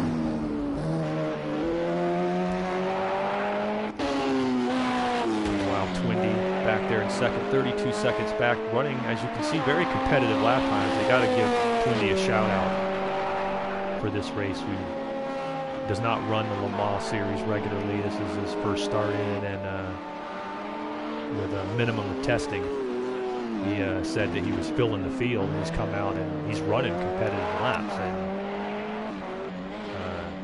he's probably just a few mistakes away from being right on top of Callie. And then official right behind him in 3rd place. Made the decision not to take tires. It's paid off. It obviously helped him build the lead over Super, and with 18 minutes to go, he's going to be looking to hang on to 3rd place. But there is interesting fact to be noted here as I'm cycling through the feed. Official might be pushing his fuel a little close. he might be pushing his fuel. He might, if he needs a splash and go, that could be very interesting. We'll have to wait and see how that plays out. That just goes to show how Super needed to stay calm when he came out with that gap, because that would definitely have made if he had maintained that 20-second gap, then a pit stop would have definitely put Super up with him. As it is right now, you don't know for sure, but we'll have to wait and see.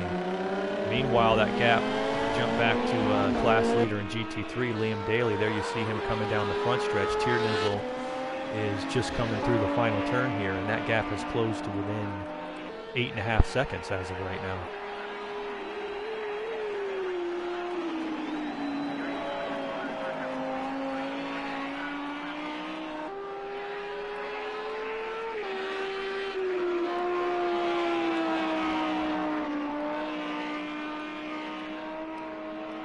You know, one thing about Tiernizzle is he never gives up. Oh no, he'll keep going at it. He just keeps going at it all the time.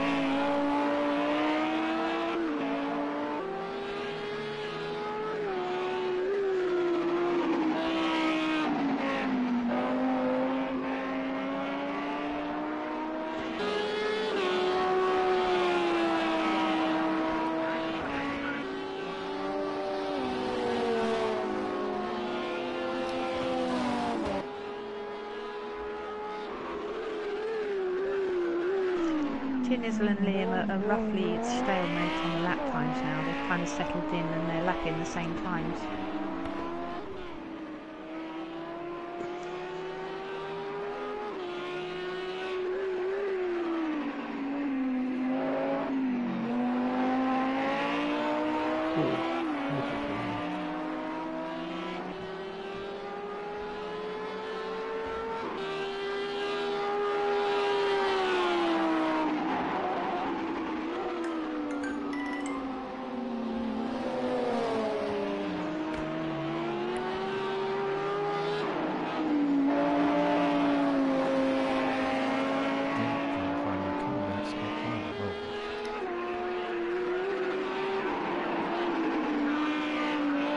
Yeah, they do seem to be right about stalemate, running the same lap times. Liam slightly less fuel, Tiernizzle slightly better tires. I do believe they might be at stalemate.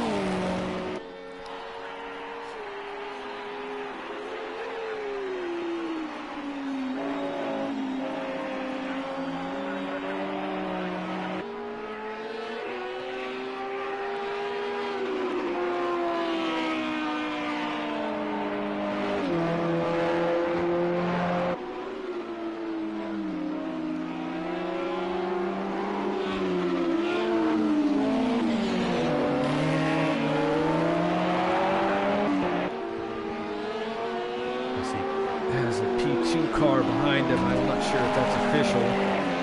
Yeah, that is official. Yes. Official takes him cleanly to the inside there. Yeah, good job, my official. Tiernizzle now within 7 seconds. He ran a 2-minute .8, while Liam ran about a second quicker that last lap.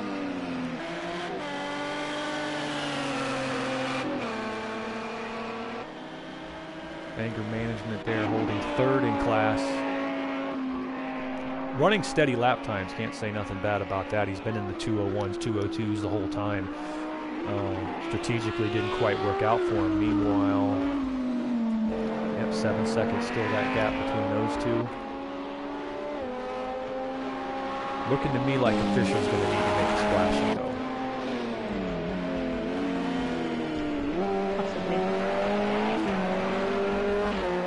Here comes Callie passing through the field. He's going to move past Tiernizzle here momentarily. And in goes official.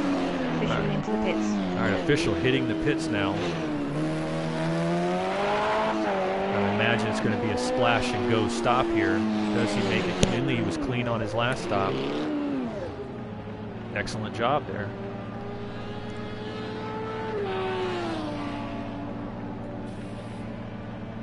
Just a brief splash of fuel.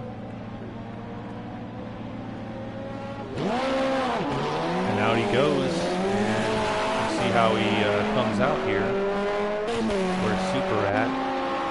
Looks like he's still quite a way up. he's gonna. It's just in the grass. It's back on track. Looks like official's going to come back out, still maintaining around a 30-second lead. He only took a very quick splash and go. So as long as he can keep those tires under him for these whole 90 minutes, he should be able to hang on to third in class, and overall, which would be a great finish.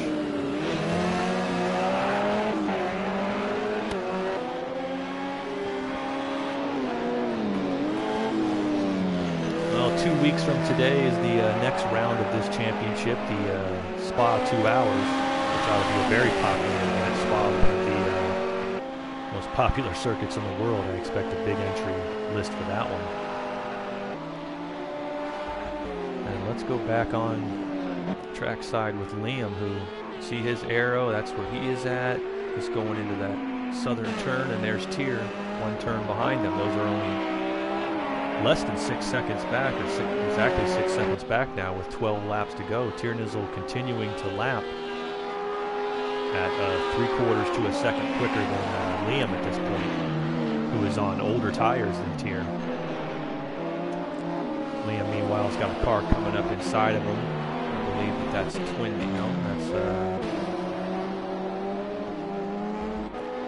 That's Callie. Callie making the pass on Liam there.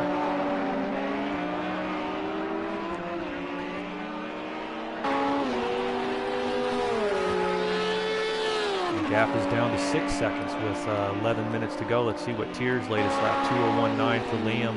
2 minutes 0.5.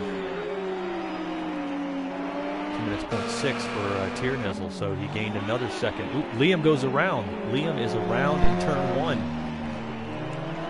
That is going to put Tierney right back on top of him. Let's get on board and see what Tierney's seeing. He's seeing Liam Daly straight in front of him right there. Liam went around in turn 1, and we are definitely going to have a race for the GT3 class win. Track side with Liam. It looks like he just looped it in turn 1, got it going as quickly as he could. And this is definitely going to end up being a fight for GT3 win with 10 minutes to go.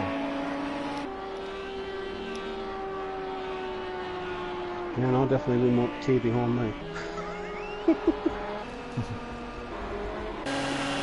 We get on board here with Tier as he's chasing Liam down. This has been a hell of a drive for him to get back up here. Obviously, he's been out. He's been in the car without stopping for over an hour at this point.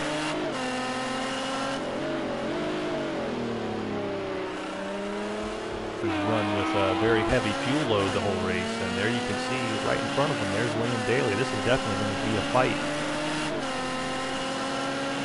With 10 minutes on the clock.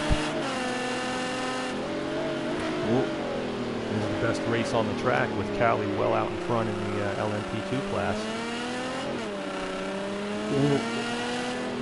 Yeah, my money's on the missing.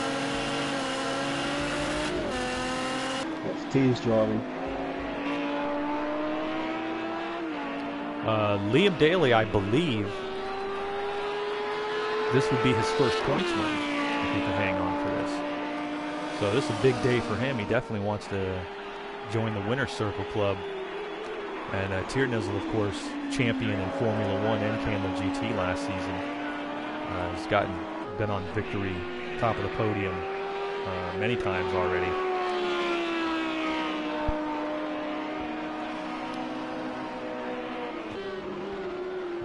2:07 on that lap after the spin. Got to give him credit though; he did a great job of crisis management. He only lost 6 seconds on that spin. I mean, that's not bad at all. Yeah, picked the throttle up straight away, got back around, and got straight back on it. Yeah, that's exactly how you got to play it. That's the stuff I do. I basically lose it. You know, if you spin it, you get straight back on it, spin it back around, and you get going as fast as you can. I know that trick pretty well. Oh yeah, holding your holding your cool. I think juxtaposition, although by no means is he not capable of that because he's a past IndyCar champion. But what happened with Super and official there, when the cycle of pit stops went and official was ahead, Super needs to take a deep breath and say, I know he didn't take tires. I just need to get in my groove, and I should be able to steadily chop off time on him. But it appears he started to push it. Tier has a spin there. Tier goes around. Tier was he was spinning, but an LMP came past and hit him and got him on the straight and narrow again. But he was in the middle of losing it. There's a car between those two right now. I try to find that LMP2.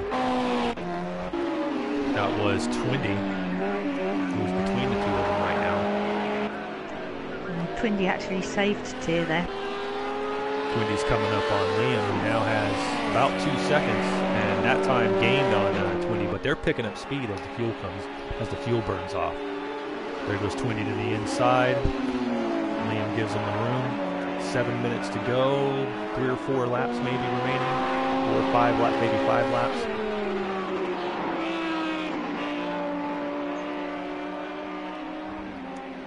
And the gap remains about 2 seconds.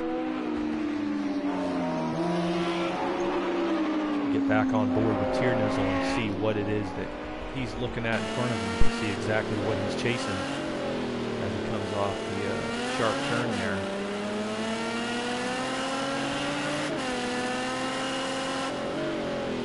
And he's just out of view through this section, but when they hit this straight, that car straight in front of him there, about 3 seconds in front now is the car he's chasing with 6 minutes to go. Tierney's pushing for all he's worth to pick up a class win here. And correct me if I'm wrong, but let's see, IndyCar, Camel GT, Tier, it could be his first. Liam must have span or something. Tier is past him. Oh, there he goes. Back on board with Liam. It must have been another spin for Liam Daly, and now they're right on top of each other. I think Liam's having trouble with those old tires at this point. That seems to me to be the most obvious. Possibly, He's yes. been on the same tires the whole race. Tier doesn't have new tires, but he probably has about 8 or 9 laps better tires. These two are neck and neck with 5 minutes to go Neck for and the neck. GT3 win. Tier goes slightly wide there. Here with a slight. Super coming up. And Super behind them here in the 4th place overall car P2. He's going to probably have to let those two fight it out as best he can, but he has a right to get through here. He has picked it. Super has gained time on official, but not enough at this point. He recognizes these guys are fighting for the class win, so I'm sure he's going to wait for the straight to try to get barreling through. And we're on board with Super watching that battle for GT3 in front. Less than 5 minutes to go now at the 90 minutes of goodbye.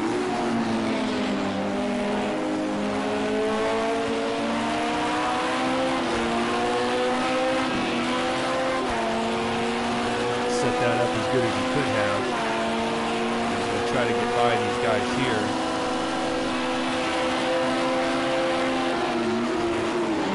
Goes to the inside. Tier goes wide. Tier's probably not going to inside. Liam takes the lead back. Tier might be a little upset with that, but Super did that right. He went and drove up to the side of him and got out of the way as soon as he could. He probably made the best move there. That he could. If they had gotten stuck through this section, it would have been worse for both of the GT3 cars.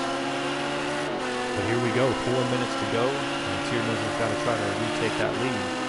Like I said, I think he's got slightly better tires, and it's been showing on the track the last 10-15 minutes or so.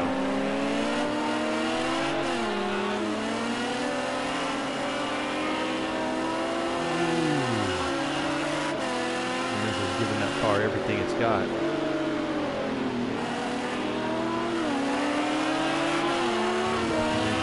there as they hit on the front stretch. Go 3.5 minutes to go, and these two are battling it out after an hour and a half. They are nose to tail. We said the strategy differences. Tiernizel forced to make an early pit stop due to mechanical issues. Put a heavy load of fuel in the tank and just on a clear track started steadily chopping into it. A few off-track excursions and taking advantage of clear track, and Tiernizel's right back here at the end of this race with a shot at winning it. And since Liam did not take tires, any tire disadvantage Tier would have been at is gone at this point. But both of these guys are on extremely old rubber. This is just going to be a classic dogfight.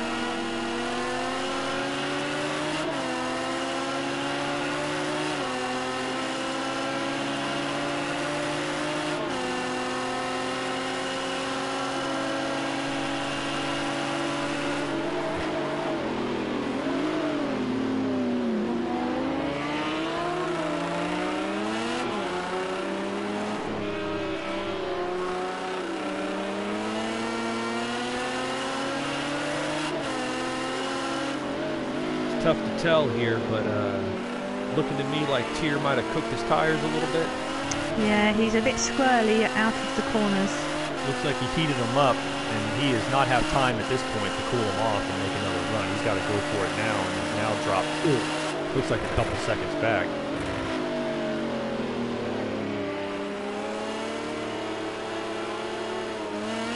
Oh, yeah, very, very squirrely out of corners.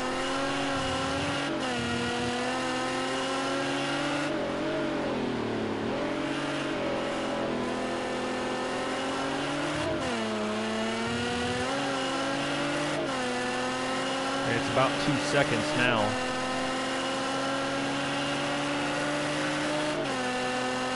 And let's see, minute 20 on the clock. They're going to come around.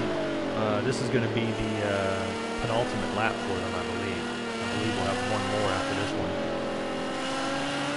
And Liam's just putting in his fastest lap. 1:59.4. Tiernizel falling back a little bit. Trying to chase him, but I believe Tiernizel's cooked those tires for all they're worth. I'd say he's well and truly cooked these tires. He's pushing, he's drifting it more than he's driving it. Yeah, he's pushing it for everything it's worth, but I think he's used it up.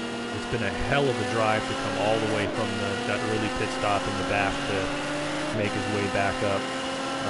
He might be griping in the car about the P2 car that came up, but I think that Super did that just perfectly. He hung back, and then when he saw the opening, he did it without contact and got through. That was what. Oh, Liam's gone. Liam's gone off bad. again. Liam He's spins bad. it. Oh man, he might have just given away his first career win. Are they going to? I don't think they're going to get back to the line. They may not have another lap, and if that's the case, then Tiernizel may have just won this race. If they got another lap, it'd be interesting because I think Liam's got the speed on Tier. I think Tier's where Callie's tires at. too much, but They may have one more lap. We'll see what they get at the line. Callie's behind them, so I think they will have one more lap. Hard to tell. Maybe not. Coming off the final corner, does Liam have a shot at him? Do they get another lap? Yep, they do. The leader has not taken the line yet, so they do have one more lap. Callie, meanwhile, he's going to take the win, but we're going to stay on board with the GT3 battle because they've got one more lap to go. Can Liam get back? He's looking for his first career win. Tiernizel looking for his first win in the Le Mans Series. And this is going to be a dogfight. So close. This is very exciting. SCL racing at its best. Here they go. Staying on board here with Tiernizel. I'm on board with Liam at the moment. Or Liam, yeah, I'm sorry. Liam goes to the outside. Trackside view here, these two. Go back to the onboard and see head-to-head what we're getting. Coming down the backstretch. Liam trying to build up a draft. He's going to try to outbreak him here if he can.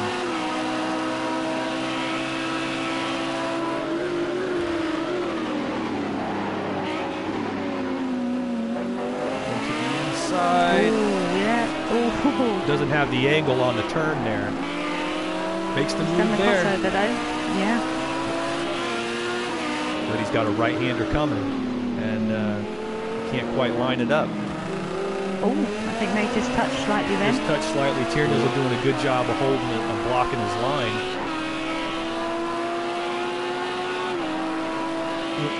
And he's running out of time here. Callie, meanwhile, is on his victory lap for the P2 LMP2 class overall. There's where Tiernizzle's getting squirrely. Liam's trying to line him up. He's got a couple more corners to go. Final turn. Does he have a shot?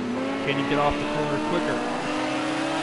Giving it everything he's got. I don't think he's going to have time, and Tiernizzle's going to hang on and get the win in the GT3 class. That was a fantastic race. You got a feel for Liam. Yes, absolutely. Who was very, very close to getting his first win. Rita, why don't you go jump in there and grab our class winners and anybody else who wants to jump into the post race, and we'll shoot him an invite. Go ahead. Hop out. Go ahead and take our. I think there's room. I'm gonna go ahead and take our screenshot here. We'll take a quick read over our broadcast settings. View our comments.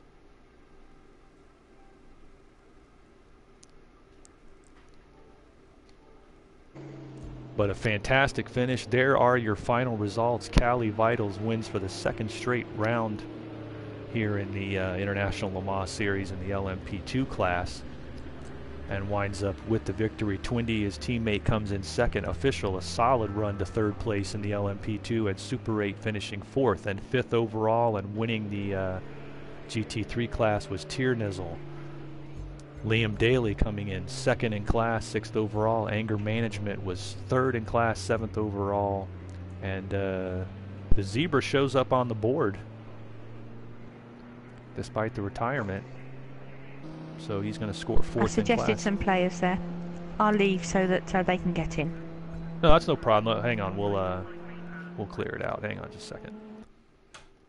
Let me got Callie, Twindy.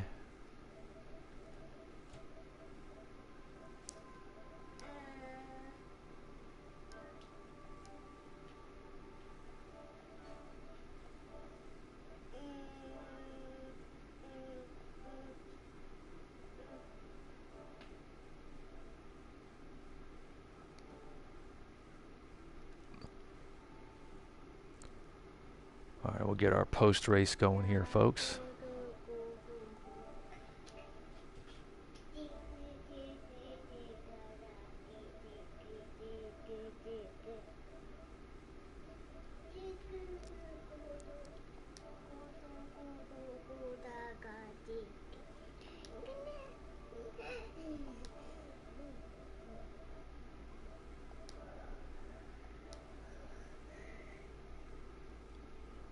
Try to get these guys in here.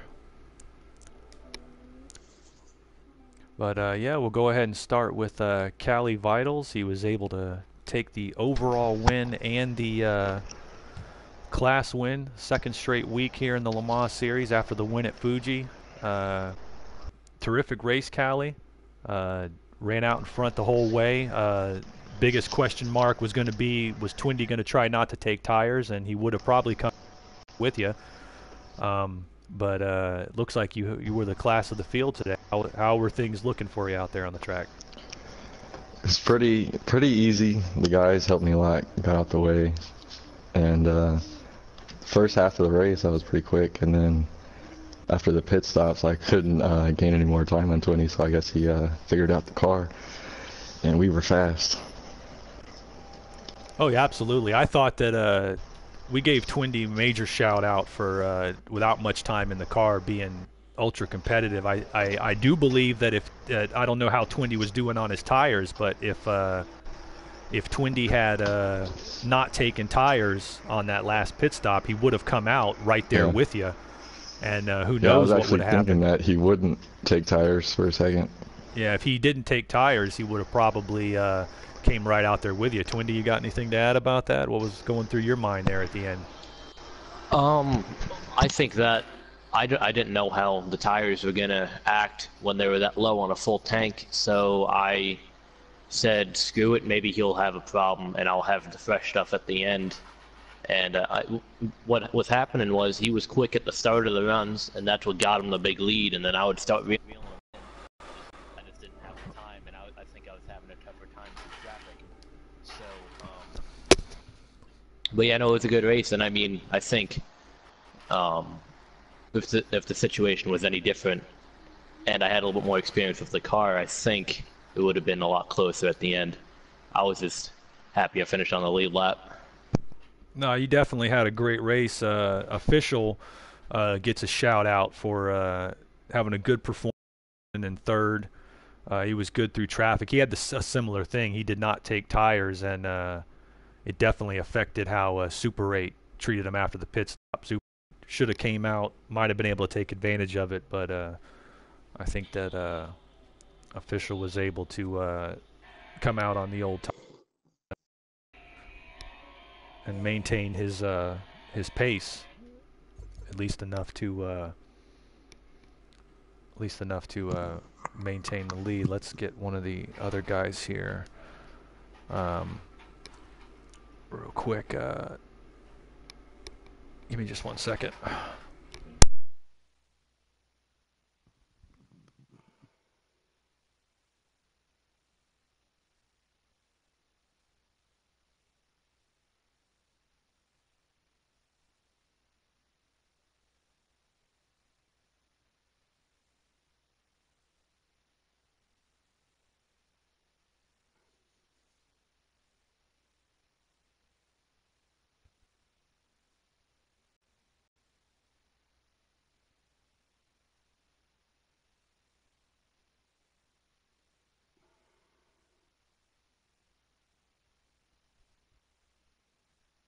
All right, yeah, sorry about that.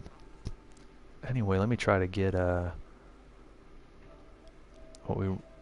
big story, I think, of that race that we got to point out is there in the GT3 class. Teardizzle had the trouble at the beginning, came in, made that real early pit stop, used the open track, ran on a real heavy tank and ran them down. Had to be a heartbreaker for Liam. That would have been his first points win in the SCL. He was on tires. He ran the entire race on the same set of tires, I believe. And Teardizzle ran damn near the whole race on the same set of tires. But we got to say, Tear, drive of the year, getting the win in that race. How did it look for you out there?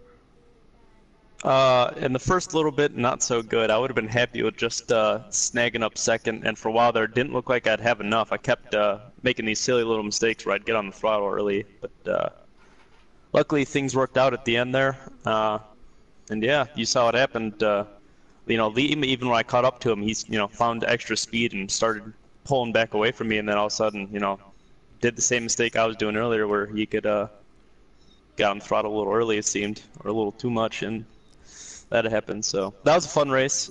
Fully did not expect to win that.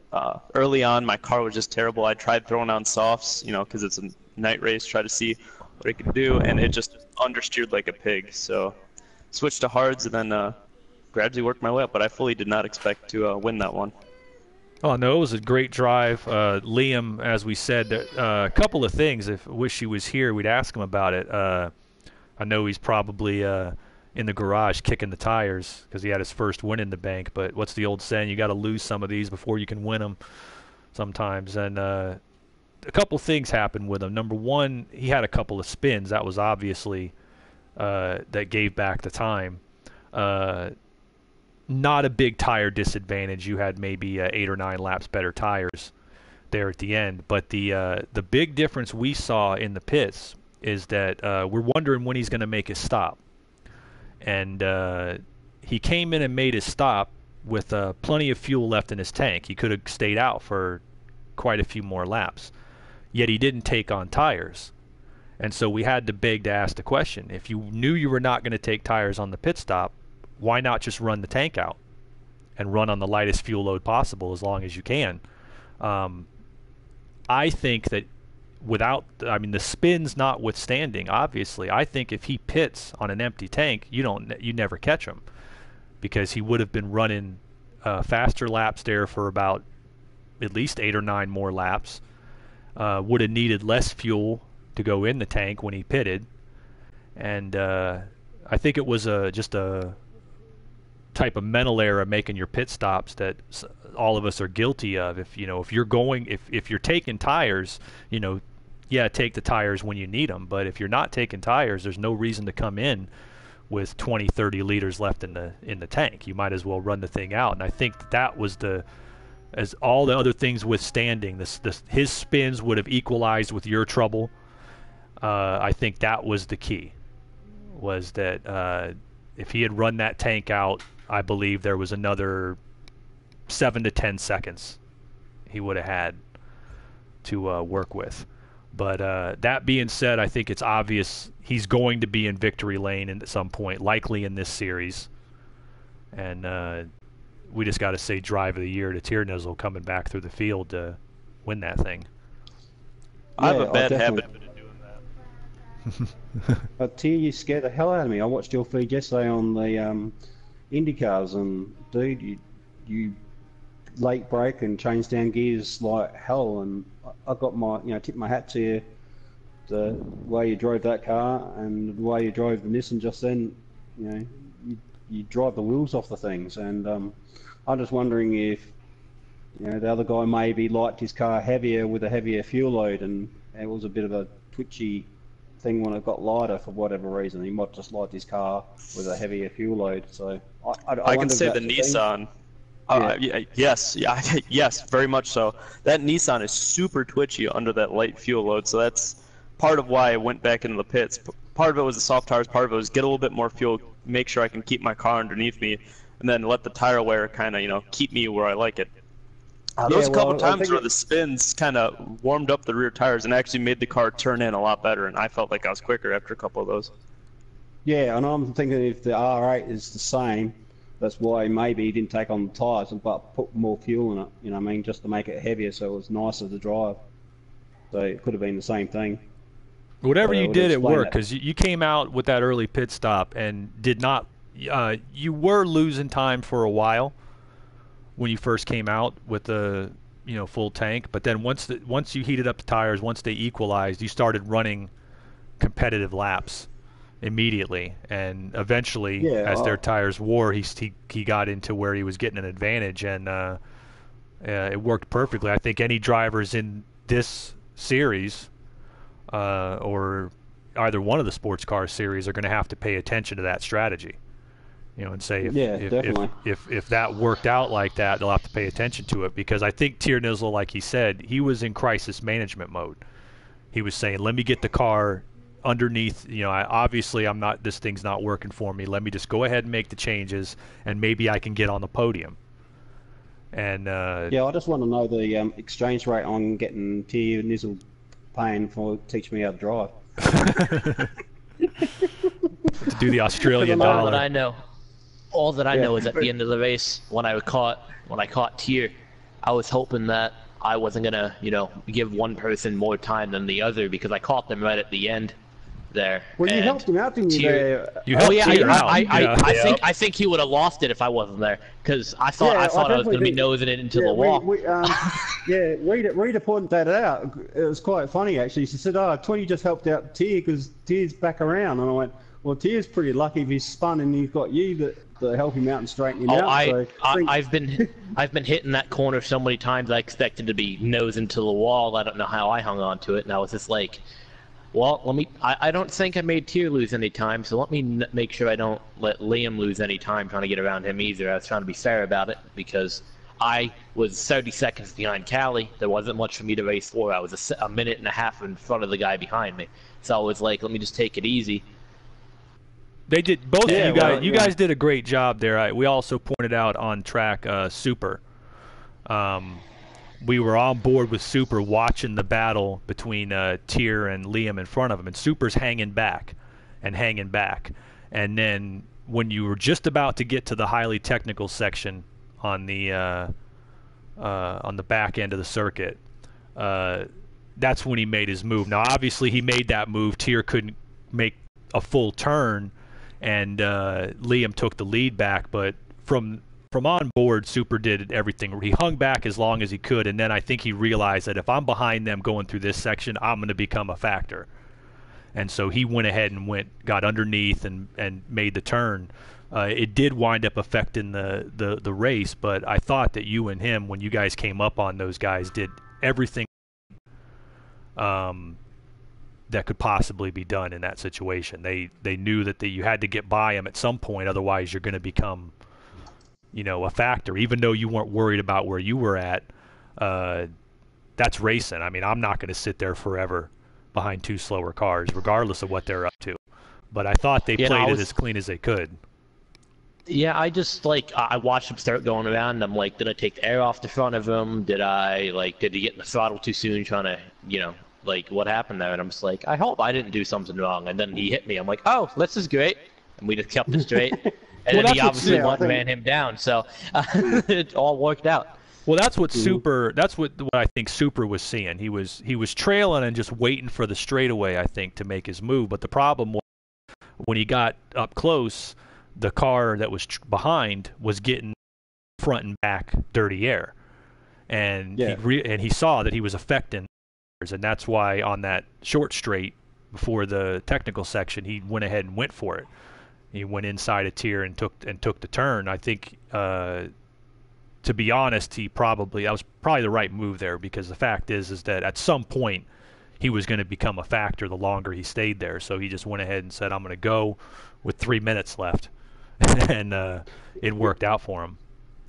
I think when they first came down to that first sharp thing, he went to the outside, and both GT3 cars went to the outside where he was. So then he had to scoot back to the inside, and that probably affected his run down to the final turn, and I think that's where he sort of put his car into the inside, and Tier sort of didn't have any other choice but let him have the inside, and then Super came back, or the other guy came back down the inside where the car was. So I think that's what, to me, happened. He just got caught up behind the car, so he couldn't give it full throttle when he needed it straight away. Otherwise, he would have been clear of him before the corner. But it's all racing to me. Yeah, it was good. It was great racing. They did a great job. Once again, we'll wrap it up here at the 90 minutes of Dubai. Once again, our overall winner and LMP2 winner, Tals, his second win of the season, second career win in the series. And our GT3 winner was Tiernizzle, getting his first win in the series. And that's just about going to wrap it up for us. Later on today, 7 p.m. Eastern, the Camel GT will be at Long Beach for the Long Beach GT Classic. We'll see you guys there. So for all our drivers and broadcasters, Carlin Hicks signing off.